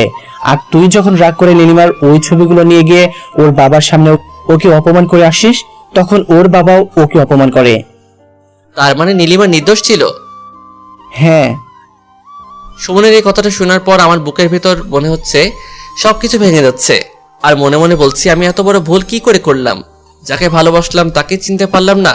কি করে আমি এত বড় ভুল করলাম? আমি তখন সুমনকে জিজ্ঞাসা করি, নীলিমা এখন কোথায়? যেদিন তুই ওদের অপমান করিস, তখন নীলিমাকে এটা মনে করে যে তুই নিজেকে ভালো সাজানোর জন্য ওকে ওর পরিবারের কাছে খারাপ প্রমাণিত করেছিস, যাতে তুই অন্য কাউকে তোর জীবনে আনতে পারিস। আর ও এসব মানতে না পেরে। কি হলো, বলছিস না কেন? নীলিমা কি করেছিল? তারপর কি হয়েছিল? নীলিমা এসব মানতে না পেরে আত্মহত্যা করছে। সুমনের এই কথাটা শোনার পর আমার পাটা মনে হয় আটকে গেছে। পুরো পৃথিবী যেন অন্ধকার হয়ে আসছে। আমি কিছুতেই তা মানতে পারলাম না। নীলিমার নেই, যাকে আমি এতদিন যে কারণে ঘৃণা করে এসেছি, সেই আর নেই। সে যে না ফেরার দেশে চলে গেছে।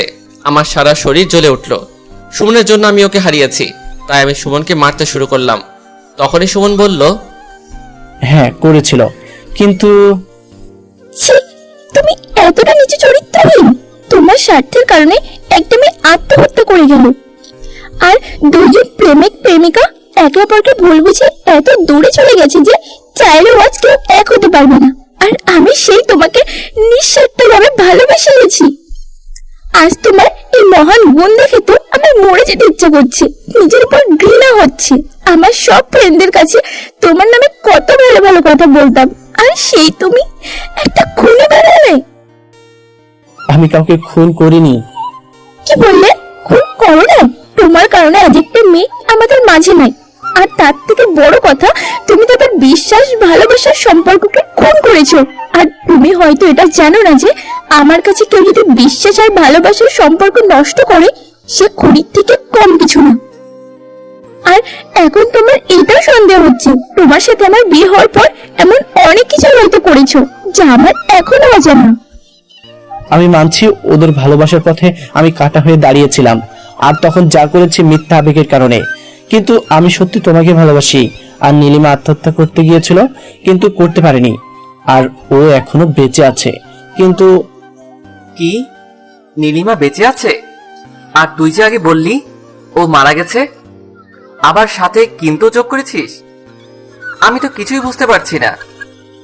হ্যাঁ, ও বেঁচে আছে, কিন্তু ওর বেঁচে থাকা আর মারা যাওয়ার মাঝে কোনো তফাৎ নেই, কারণ ও আজ 6 বছর ধরে কোমায় আছে। ডাক্তার বলেছে ও কোনোদিন কোমা থেকে বের নাও হতে পারে। না, ওর কিছু হতে পারে না। আমি বেঁচে থাকতে ওর কিছু হতে পারে না। ওকে ভুল বুঝে ওর সাথে আমি যে অন্যায় করেছি, তার ক্ষমা না পাওয়া পর্যন্ত ওর কিছু হতে পারে না। আচ্ছা, একটা কথা বলতো, তুই এত কিছু কি করে জানলি? আমার কারণে যাদের এত কিছু হলো তাদের খবর আমি রাখবো না, এটা হতে পারে? আর আমি ওটাও জানি তোর সাথে কি হয়েছে। তোর সাথে যা হয়েছে তা খুব খারাপ হয়েছে। আমি জানি তুই এসব করতে পারিস না। ওসব পুরনো কথা বাদ দে, আগে বল নীলিমা কোথায় আছে? হ্যাঁ জানি, ওরা কোথায় থাকে। ওরা তোর এলাকাতেই থাকে। তুই সত্যি কথা বলছিস তো? হ্যাঁ, আমি সত্যি কথা বলছি। তাহলে আমি আজকে আমাদের ওখানে চলে যাব। কি বলছো? তুমি চলে গেলে ওকে অফিসের কাজ কে বুঝিয়ে দিবে? আর স্যার, আপনি আমাকে মাফ করবেন। আপনার অফিসের থেকে এখন ওখানে যাওয়া আমার কাছে সবচাইতে বেশি দরকার। আর দরকার হলে আমি এই চাকরিটা ছেড়ে দিতেও পারি। বাবা, ওকে আটকাবেন না। আমার জন্য ওর জীবনের অনেক মূল্যবান কিছু হারিয়েছে। হয়তো আমার জন্যই ও ওর পরিবারকে হারিয়েছে। কিন্তু কোনো কিন্তু নাই বাবা। আপনি আমার একটা কথা রাখেন, আমাদের কোম্পানির যে শাখাটা ওদের জেলায় আছে সেখানে ওর ট্রান্সফার করে দিন। ঠিক আছে, তুমি যেটা ভালো মনে করো। হ্যাঁ বাবা, ওই ব্যবস্থাই করো। আর তোমার সাথে আমার কথা আছে, আগে বাড়িতে চলো। আপনি ওকে কিছু বলবেন না? আমি তো ওকে মাফ করে দিয়েছি। সেটা আপনার ইচ্ছা, তাকে ক্ষমা করবেন কিনা। তবে তুমি মনে রেখো, মেয়েটার যদি কিছু হয় তাহলে তোমার আর আমার সম্পর্ক তখনই শেষ হয়ে যাবে। সুমন কিছু বলছে না, মাথা নিচু করে আছে। তারপর আমি ওই দিনই বাড়ির উদ্দেশ্যে রওনা দেই। আর আমার ফিরে আসার কারণ হলো এটাই। তা না হয় বুঝলাম, তুই ওই ঠিকানায় গিয়েছিলি। গিয়েছিলাম, কিন্তু বাড়িতে কেউ ছিল না। তখন ঘড়ির দিকে তাকিয়ে দেখি অনেক সময় হয়ে গেছে। তখন আমি ওদের বললাম, আরে অনেক সময় হয়ে গেছে, আমাকে আবারও কাজে যেতে হবে। তখন নাজমুল বলল, সানি, তোকে একটা কথা বলার ছিল। বল, কি বলবি? তুই কি সত্যি তোর পরিবারের কার সাথে দেখা করবি না? আর ছোর সাথেও কি দেখা করবি না? সবার জন্য পরিবার হয় না। আমি আর ছোঁয়ার সামনে যেতে চাই না। আমি চাই না আমার জন্য ওর বর্তমানটা খারাপ হোক। বাদ দে না ওইসব। আজ রিয়ার বিয়ে। তুই না বলতিস তুই রিয়ার বিয়ে নিজের হাতে দিবি, রানীর মতো করে সাজাবি, আজ যাবি না? আমি কিছু বলছি না, চুপ করে আছি। আচ্ছা, আমরা এখন যাই। রাফিয়া নাজমুল চলে গেল। আজ রিয়ার বিয়ে। আমি তো জানি না আজ আমার সেই ছোট্ট বোনটার বিয়ে। সে আজ কত বড় হয়ে গিয়েছে কে জানে। আর বধূ সাজে তাকে কেমন দেখা যাচ্ছে, খুব দেখতে ইচ্ছা করছে। কিন্তু আমি যে আমার বোনের কাছে আজও অপরাধী। সে শুধুই যে আমাকে ঘৃণা করে। আজ তোকে অনেক মিস করছি রে। কিন্তু আমার নিয়তি এতটাই খারাপ যে একই শহরে থাকার পরেও আমার বোনের বিয়েতে যেতে পারবো না। আজ অফিসের প্রথম দিন, তাই সবার সাথে পরিচয় হয়ে নিলাম। তারপর কেবিনে গিয়ে সবকিছু বুঝে নিলাম। অফিস শেষে বাসায় ফিরছি। অনেকদিন ধরে শহরের অলিগলি দিয়ে হাঁটা হয় না। আগে তো সারা দিন রাত ঘুরে বেরিয়েছি, আজ আগের মতো ঘুরে বেড়াতে ইচ্ছে হচ্ছে। তাই অফিসের গাড়ি পাঠিয়ে দিয়ে হেঁটে বাড়ি ফিরছি। রাস্তায় নাজমুলের সাথে দেখা। তাই ওর সাথে কথা বলছি। হঠাৎ আমার চোখ আটকে গেল আর আমি দৌড়াতে শুরু করলাম। আর আমার সাথে নাচ বলো। কি রে, পাগল হলি নাকি? এভাবে কেউ দৌড়ায়? কথা বলার এখন সময় নেই, যদি পারিস একটা অটো নিয়ে আয়। কিন্তু কেন, বলবি তো? বললাম না পরে শুনিস, আগে একটা অটোর ব্যবস্থা কর। তারপর নাজমুল একটা অটো নিয়ে আসতেই আমি অটোর ড্রাইভারকে বললাম, চাচা সামনের অটোকে ফলো করুন। কি এমন দেখলি যে এভাবে ওই অটোকে ফলো করছিস? তোর প্রশ্নের উত্তর আমি পরে দিব, এখন চুপ কর। তারপর আমি ওদের ফলো করতে করতে একটা বিয়ে বাড়ির কাছে আসি। কি রে, তুই না বললি তোদের? কার বিয়ে বা কাদের বাড়ি এটা এখন ভাবার বিষয় নয়। তুই এখানে শুধু এটা দেখ, এখানে এমন কোনো মেয়ে আছে কিনা যে হুইল চেয়ারে বসে আছে। ঠিক আছে, আমি দেখছি।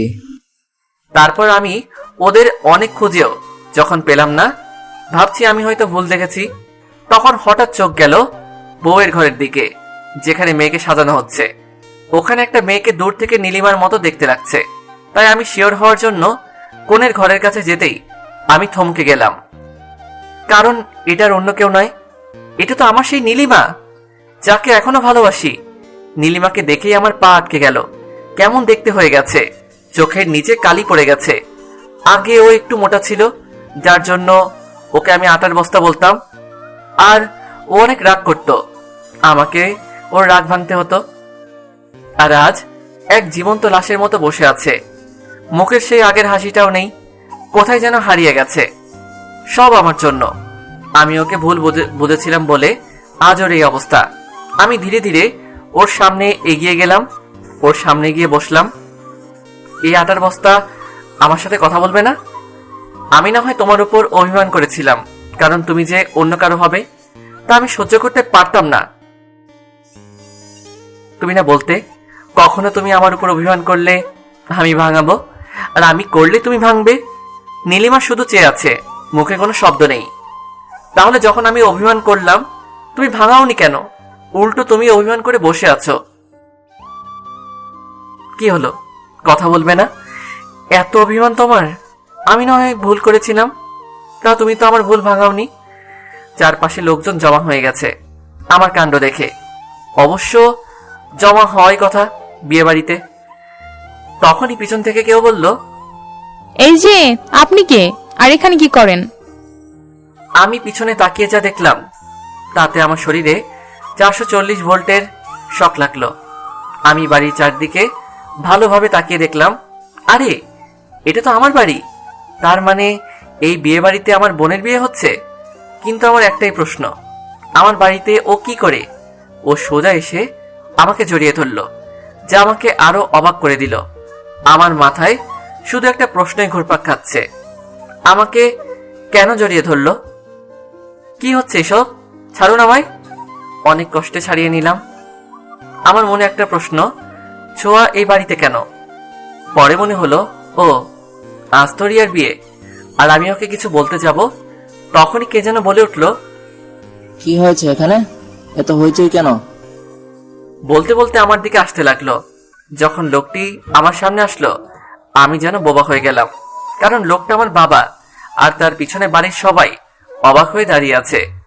আব্বুর কথায় আমার ভ্রম কাটে। বাবা, তুই কখন? আব্বু থামিয়ে বলতে শুরু করলাম, আপনি আমাকে মাফ করবেন, এখানে আসার ইচ্ছা আমার কোনো কালেই ছিল না। নীলিমাকে ফলো করতে করতে যে আপনাদের এখানে এসে পড়বো তা বুঝতেই পারি নাই। এসব তুই কি বলছিস? এটা তোর নিজের বাড়ি, আর এখানে তুই আসবি না তো কে আসবে? সরি, এটা আমার বাড়ি কোনোদিনও ছিল না, আর ভবিষ্যতেও না। কিছু বলতে যাব তখনই ছোঁয়া বলে উঠল, এসব তুমি কি বলো? সরি, আপনাকে তো আমি চিনতে পারলাম না, আর আমি অপরিচিত কারোর সাথে কথা বলি না। যাই হোক, আমি এখন আসি। আপনাদের এখানে এসে অনেক বড় ভুল করেছি। আপনার মেয়ের বিয়ে ভালোই ভালোই হোক এই আশাই করি। আসি। বোন কিছুই বলছে না, শুধু চোখের পানি ফেলছে। আজ ওকে অনেক সুন্দর দেখাচ্ছে বধূ সাজে। আমার বোনটাকে একদম পরীর মতো লাগছে। আজ অন্তত আমার একটা ইচ্ছে পূরণ হলো। তারপর আমি যেই ওখান থেকে আসতে যাব তখনই আম্মু বলে উঠল, অনেক বড় হয়েছিস তাই না? আমরা কি তোর কেউ না? আর এই মেয়েটা কেউ না? তুই কি অস্বীকার করতে পারবি ছোঁয়া তোর থাক, আমি কিছু শুনতে চাই না। যে জন্য এখানে আসা তা এখানে আজ হওয়ার নয়, তবে যার জন্য আসা। বলেই থেমে গেলাম। থাক ওসব কথা, আমি এখন চলে যাব। আর আশা করি আমার জন্যে আপনার মেয়ের বিয়েতে কোনো প্রকার ক্ষতি হবে না। আমি নাজমুলকে বললাম, চল। তখন নাজমুল বলল, সানি, সব অভিমান ভুলে সবাইকে মাফ করে দে না। অভিমান তো কাছের মানুষের উপর করা যায়, আর আমি কাকে ক্ষমা করব? কেউ তো অপরাধ করেনি। অপরাধী তো আমি। তুই যাবি কিনা আমি একাই যাব। আমি সেখান থেকে সরাসরি বেরিয়ে আসি, তারপর বাড়িতে চলে আসি। রাতে খেয়ে ঘুমিয়ে পড়ি। পরের দিন খুব ভোরে ঘুম থেকে উঠি। তারপর ফ্রেশ হয়ে খাবার খেয়ে নীলিমাদের বাড়ির উদ্দেশ্যে বেরিয়ে পড়ি।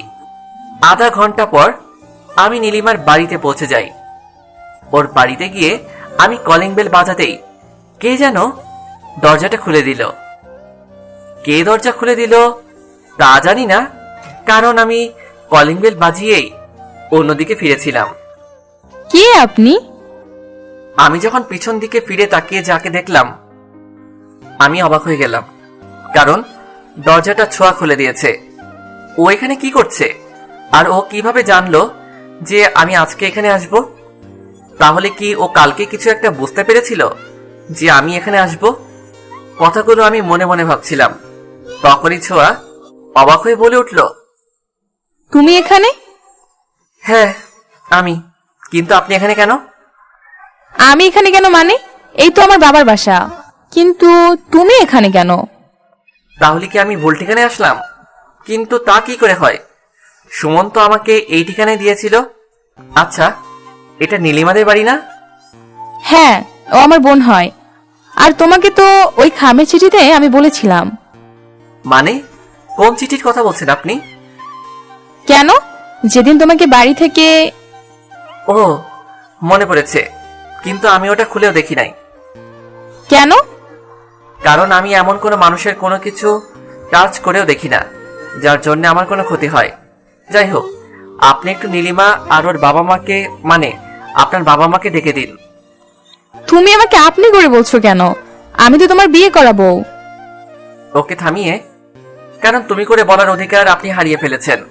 আর আপনি কি যেন বলছিলেন? আমার বউ আর আপনি? আমাকে হাসালেন। আপনি হয়তো ভুলে গেছেন আপনার সাথে আমার ডিভোর্স হয়ে গেছে।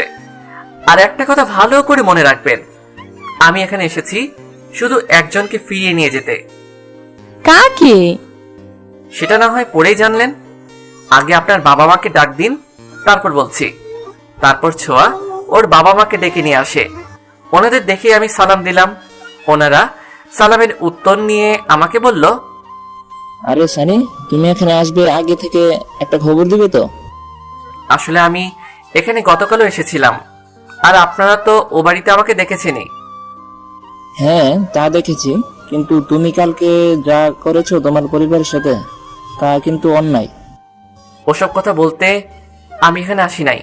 এখানে আমি একটা গুরুত্বপূর্ণ কাজে এসেছি। হ্যাঁ, বলো কি বলবে, তার আগে বসো।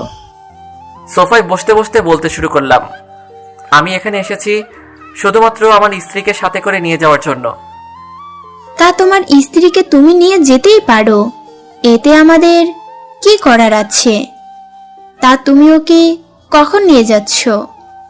আপনার যদি অনুমতি দেন তাহলে আজকে সাথে নিয়ে যাব। ঠিক আছে বাবা, তুমি ছোঁয়ার ঘরে গিয়ে রেস্ট নাও। আমি ছোঁয়াকে ওর কাপড় গুছিয়ে নিতে বলছি। আর তুমি আমাদের এখানে আজ প্রথমবার এসেছো, তাই না খেয়ে কিন্তু যাবে না। তা নয় খেয়ে যাব, তবে ছোঁয়া ব্যাগ প্যাক করবে কেন? এখনই তো তুমি বললে যে তুমি তোমার স্ত্রীকে নিয়ে যাবে, তাহলে? হ্যাঁ, আমি মানছি যে আমি আমার স্ত্রীকে নিয়ে যেতে এসেছি, তবে সে ছোঁয়া নয়, নীলিমা। তুমি কি আমাদের সাথে মজা করছো?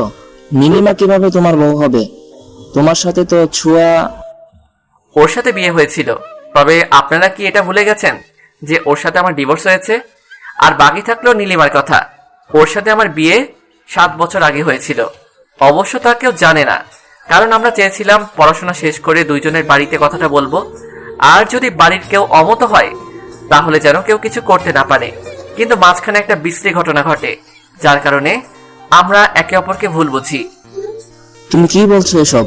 আমার বড় মেয়ের সাথে তোমার বিয়ে হয়েছিল আর আমরা কিছুই জানি না? বুঝতে পারছি আপনারা আমার কথা বিশ্বাস করছেন না বা করতে চাইবেন না। আর একটা কথা কিছুতেই বুঝতেছি না, আপনারা কেন বারবার নীলিমাকে নিজের মেয়ে বলতেছেন? ওর বাবাকে তো আমি একবার দেখেছিলাম, কিন্তু আপনি। হ্যাঁ, এটা সত্য কথা যে নীলিমা আমার মেয়ে নয়, ও আমার বন্ধুর মেয়ে। ওর বাবা 1 বছর আগে আমার হাতে ওর দায়িত্ব তুলে দিয়ে মারা যায়। তখন থেকেই ও আমার আরেকটা মেয়ে। কি? ওর বাবা মারা গিয়েছে মানে? আর কিভাবে মারা গেল? হ্যাঁ, মারা গেছে। ওসব কথা বাদ দাও। তুমি যে নীলিমাকে নিজের বউ বলে দাবি করেছো, আবার তার প্রমাণও দিলে, সবই তো বুঝলাম, কিন্তু ওকে দেখার মতো মানুষ কি তোমার বাড়িতে আছে? যদি কোনো অঘটন ঘটে, বলা তো যায় না।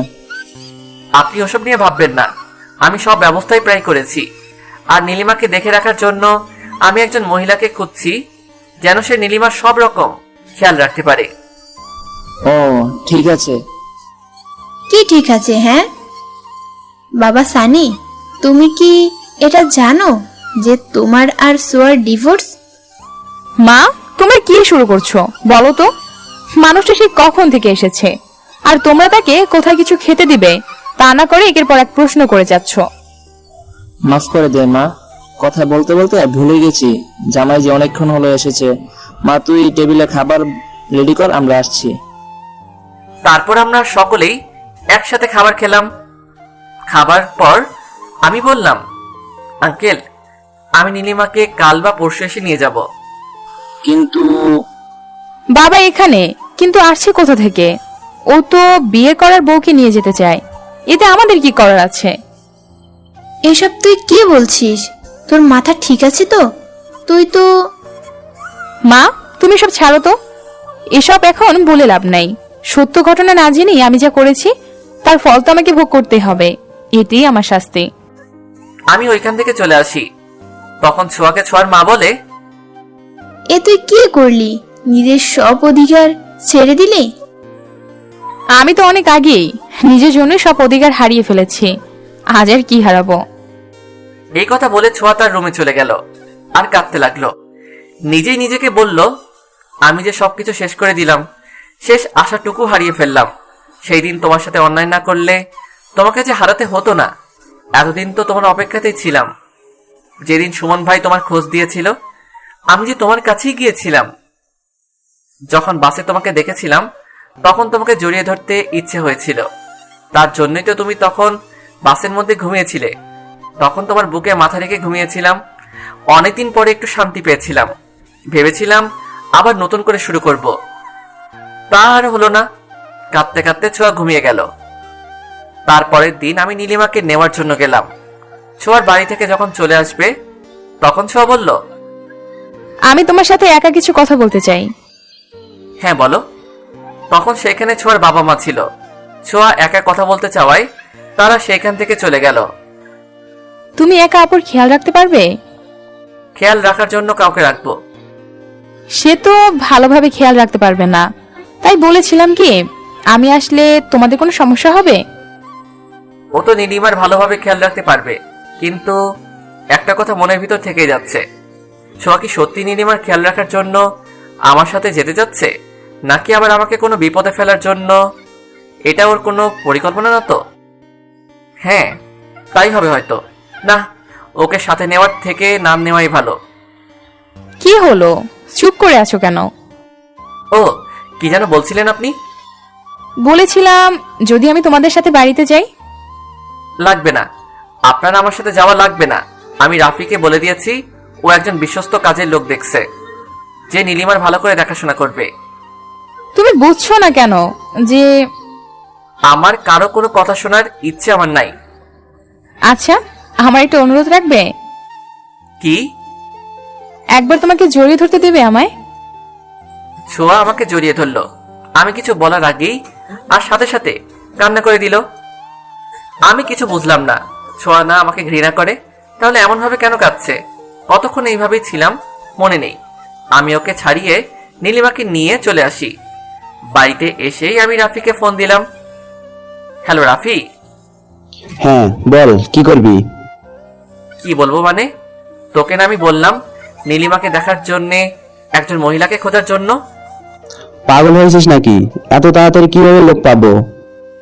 তুই যদি না পারিস তাহলে আমি না হয় অন্য কাউকে বলে দেখি। কি হলো, চুপ করে গেলি কেন? নাকি বোবা হলি? হ্যাঁ পাবো, না মানিয়ে পেয়ে গেছি। এটা বলে ফোনটা কেটে দিল। কিছুক্ষণ পরে আবার কল দিল আর বলল একজনকে পেয়েছে, খুব ভালো কাজ করতে পারে, তাই আমি নিয়ে আসতে বললাম। 1 ঘন্টা পরে কলিং বেল বেজে উঠল। দরজা খুলে দেখি রাফি আর একটা বোরকা পরা মেয়ে। রাফি ওই বোরকা পরা মেয়েকে দেখিয়ে বলল, এই হলো লিমা, তোকে যার কথা বলেছি। মেয়েটা খুব ভালো, বাড়ির সবকিছু নিজের বাড়ি মনে করেই করবে, মানে নিজের বাড়ি মনে করে সব কাজ করবে। ঠিক আছে ঠিক আছে, আর কিছু বলতে চাই না, আর না জানতে চাই। তার থেকে বরং ভিতরে চলো, অনেকটা পথ নীলিমাকে নিয়ে এসেছি। আর তোরাও তো মনে হয় ক্লান্ত হয়েছিস। তুই ঠিক বলেছিস, যা গরম এখন পড়েছে, এখান থেকে একেবারে সিদ্ধ হয়ে যাচ্ছি। তার থেকে বরং ভিতরে যাই। তো আমি কি তোদের বাইরে থাকতে বললাম? আমি কখন বললাম তুই আমাদের বাইরে থাকতে বললি? উফ, রাফি ভাই, আপনারা কি শুরু করলেন বলেন তো? আমি সেই কখন থেকে বাইরে দাঁড়িয়ে আছি, সেদিকে আপনাদের কোনো হুঁশ আছে? মেয়েটার গলা কেমন যেন ছোঁয়ার মতো লাগলো, তবে মেয়েটা সাধুচরিত সব একসাথে কথার মাঝে নিয়ে আসছে। সরি, আপনি ভিতরে আসুন, আর আপনার সাথে কিছু কথা আছে। ঠিক আছে স্যার। তারপর আমরা ভিতরে এসে মেয়েটাকে আমি বললাম, আপনাকে তো রাফি হয়তো সবকিছুই বলেছে, তবে একটা কথা বলছি, আপনি ওর কোনো অবহেলা করবেন না। আমি অফিসের কাছে যতক্ষণ থাকবো ততক্ষণ পর্যন্ত আপনি সবসময় ওর পাশে থাকবেন, ওর যেন কোনো অসুবিধা না হয়। ঠিক আছে স্যার, এটা আমাকে বলতে হবে না, আমি আপামনির কাছেই সবসময় থাকবো। তাই যেন হয়। আর একটা কথা, আপনি আমার পাশের রুমে থাকতে পারেন, আর যদি পারেন একটা ভালো রান্না করার লোক দেখুন, আমি এখানকার রাঁধুনি খাবার খেতে পারছি না। রান্না করা লোক খোঁজার কোনো দরকার নাই স্যার, আপনি বললে আমি নিজেই রান্না করে দিতে পারি। আমার রান্না মনে হয় না আপনার খারাপ লাগবে। ঠিক আছে, আপনি যখন নিজেই কাজটা করতে চাচ্ছেন এতে আমার কোনো অসুবিধা নেই, তাহলে আপনি ফ্রেশ হয়ে দুপুরের খাবার রান্না করুন। অতঃপর লিমা চলে গেল ফ্রেশ হয়ে রান্না করতে। আমি রাফিকে বললাম, রাফি তুই আজকে তাহলে আমাদের সাথে দুপুরের খাবারটা খেয়ে নে। দোস্ত, আজকে তুই আমাকে মাফ কর, আজ এখানে খেতে পারবো না, অন্যদিন খাবো। আমাকে এখনই যেতে হবে, হাতে মাত্র 20 মিনিট সময় আছে। আরে ভাই, তুই কোথায় যাবি যে এত তাড়াহুড়া করছিস? তোর অবস্থা দেখে মনে হচ্ছে জাহান্নামের চৌরাস্তায় যাবি। তোরে পরে সব বলবো, আগে বাইরে যাই, তা না হলে আমাকে সত্যি জাহান্নামের চৌরাস্তায় যেতে হবে। কি বললো কিছুই মাথায় ঢুকলো না, সব মাথার উপর দিয়ে উড়ে গেল। রাফি চলে যাওয়ার পর আমি নীলিমাকে ফ্রেশ করে নিয়ে আসি, আর আমিও ফ্রেশ হয়ে আসি। ফ্রেশ হয়ে এসে নীলিমাকে সাজাতে ধরে দেখি ও আগের তুলনায় অনেক রোগা হয়েছে। প্রথমে ওর দিকে ভালো করে তাকাই নাই ওকে ফিরে পাওয়ার আনন্দে, কিন্তু এখন ওকে দেখে নিজের অজান্তেই চোখে পানি এসে যায়। কোনো একটা সময় ছিল যখন ওকে আমি আটার বস্তা বলতাম, কারণ ও দেখতে একটু মোটা ছিল বলে, কিন্তু সেই মানুষটাই আজ দেখতে কতটা রোগা চিকন হয়েছে। চোখ দেবে গেছে আর চোখের নিচে কালি পড়েছে, যা দেখলে মনে হয় আগামী 5 বছরেও সে কালি ওর চোখের নিচ থেকে যাবে না। এসব ভাবছিলাম আর ওকে সাজাচ্ছিলাম, তখনই লিমা নামের মেয়েটা ডাকতে লাগলো, স্যার, ও স্যার। কিছু কি বলবেন আপনি? না মানে বলছিলাম কি, আপনি দুপুরে খাবেন না? হ্যাঁ খাবো। তাহলে আমি কি আপনার খাবারটা টেবিলে বেড়ে দিব? না, এক কাজ করুন, আমার খাবারটা আমার রুমে দিয়ে যান, আর আপনিও খেয়ে নিন। তারপর লিমা আমার খাবার আমার রুমে দিয়ে যায়, আর আমি খাবারটা নিয়ে নীলিমার কাছে গিয়ে বললাম, ওই যান, আমার না একটা হাতের আঙ্গুল কেটে গেছে, একটু খাইয়ে দিবি? কিরে কিছু তো বল, এভাবে পুতুলের মতো চুপ করে আছিস কেন? আমার সাথে কথা বলবি না? তুই না বলতি আমি তোর সাথে কথা না বললে তুই মরে যাবি, তাহলে আজ কেন চুপ করে আছিস? কিছু তো বল। কিছু বলছে না, শুধু শুনেই যাচ্ছে। তারপর আমি খাবার খেতে লাগলাম। খাবার খাওয়ার সময় কেন যেন মনে হচ্ছে এরকম খাবার আমি আগেও খেয়েছি, যেন একই মানুষের হাতের তৈরি খাবারগুলো। দেখ আমিও না, পৃথিবীতে কত কি আজব হচ্ছে, আর আমি পড়ে আছি রান্না নিয়ে। তারপর খেয়ে আমি ঘুমিয়ে পড়লাম। নীলিমাকে নিয়ে আসার পর থেকে আমার সবকিছুই পাল্টে যায়। ওকে নিয়মিত ওষুধ খাওয়ানো, গোসল করানো, ডাক্তার দেখানো। আমি ওকে অনেক ডাক্তার দেখিয়েছিলাম এই মাস, একটু আশার আলো দেখতে, কিন্তু সবাই আমাকে নিরাশ করেছে। তবে বাড়িতে যে কাজের মেয়ে লিমা আছে, ও আমার পাশে বন্ধুর মতো দাঁড়িয়েছিল। সব সময় আমার মনে সাহস এনে দিয়েছে যে নীলিমা ভালো হবে। খুব খেয়াল রাখতো যেন নীলিমা ও নিজের বোন। অনেক দিন রাতে দেখেছি লিমা ওর ঘরে কাঁদছে। যদি ওকে কিছু জিজ্ঞেস করতাম, ও কিছুই বলতো না। আমি আজ পর্যন্ত ওর মুখ দেখিনি, কারণ ও আমার সামনে বোরকা পরে থাকতো। আমি বাড়িতে না থাকার সময় হয়তো ওর মুখ খুলে রাখতো। প্রায় 1.5 মাস পরের কথা। আমি একদিন ঘুমিয়ে আছি, হঠাৎ করে কে যেন আমাকে ঠাস করে একটা চড় দেয়, আর আমি ভয় পেয়ে যাই। কারণ আমার রুমে আমি আর নীলিমা ছাড়া কেউ নেই। তাহলে কে চড় মারলো তা দেখার জন্যে আমি যেই সামনে তাকালাম, আমি যেন হতবাক হয়ে গেলাম। এ আমি কি দেখছি? আমি কি সত্যি এটা দেখছি, নাকি এটা আমার স্বপ্ন? নীলিমা কি সত্যি ঠিক হয়ে গেছে? নিজেই নিজের কাছে প্রশ্ন করে বললাম, নীলিমা, তুমি কি সত্যি সুস্থ হয়ে গেছো, নাকি আমি স্বপ্ন দেখছি? তোর সাহস কি করে হলো আমাকে এখানে নিয়ে আসার? এসব তুমি কি বলছো? তোমাকে এখানে নিয়ে আসবো না তো কাকে নিয়ে আসবো? কেন, তোর সেই প্রেমিকাকে নিয়ে আয় যার সাথে অসংখ্যবার মেলামেশা করেছিস। নীলিমা, তুমি শান্ত হও। আমাকে তোমার আর আমার মধ্যকার সব ভুল বোঝাবুঝি ঠিক করার একটা সুযোগ দাও। কিসের ভুল? নিজের কুকর্ম ঢাকতে আমাকে আমার পরিবারের কাছে খারাপ বানিয়েছিস। তোর কারণে আমি আমার বাবাকে হারিয়েছি। তোর আরো কিছু বলতে যাবে তখনই লিমা নামের মেয়েটা আমার ঘরে আস্তে আস্তে বলল, স্যার, আপনি কার সাথে কথা বলতেছেন? নীলিমার সাথে কথা বলছি। হায় রে, মানুষ কিভাবে যে এত মিথ্যে কথা বলে। যে মানুষ কোনোদিন অসুস্থ হবে না, সে কি না কথা বলছে। কি হলো, আপনি বাহিরে যে দাঁড়িয়ে আছেন, ভিতরে আসুন। আর তুমি একটু চুপ থাকবে? কি চুপ করবো? হ্যাঁ, অন্যদের জানা দরকার তোর এই ভালো মানুষের মুখোশের আড়ালে যে কতটা খারাপ একটা মুখোশ আছে। কি এরকম করে কথা বলছে? তাহলে কি সত্যি? না, এ কি করে হয়? ভিতরে যাব কি? গিয়েই দেখি। এ কি আপু, তুই সত্যি ভালো হয়ে গেছিস? আমার তো বিশ্বাস হচ্ছে না। আচ্ছা, মেয়েটা পাগল হলো না তো? নীলিমা কিভাবে এই মেয়ের বোন হতে পারে? তবে আজকে ওর কথা শুনে মনে মনে অনেক বড় একটা খটকা লাগলো, কারণ আজকে ওর গলার আওয়াজ সম্পূর্ণ ছোঁয়ার মতো লাগছে। এই যে, আপনি পাগল হলেন নাকি? ও কিভাবে আপনার বোন হতে পারে? হ্যাঁ, আমি ওর বোন, আমার বাবার বন্ধুর মেয়ে। আর ছোঁয়া আমার বোনের মতো। কি ছোঁয়া? চল ছোঁয়া, আমি এখানে একদম থাকতে চাই না। এখানে এই খারাপ মানুষটার কাছে থাকতে আমার দম বন্ধ হয়ে আসছে।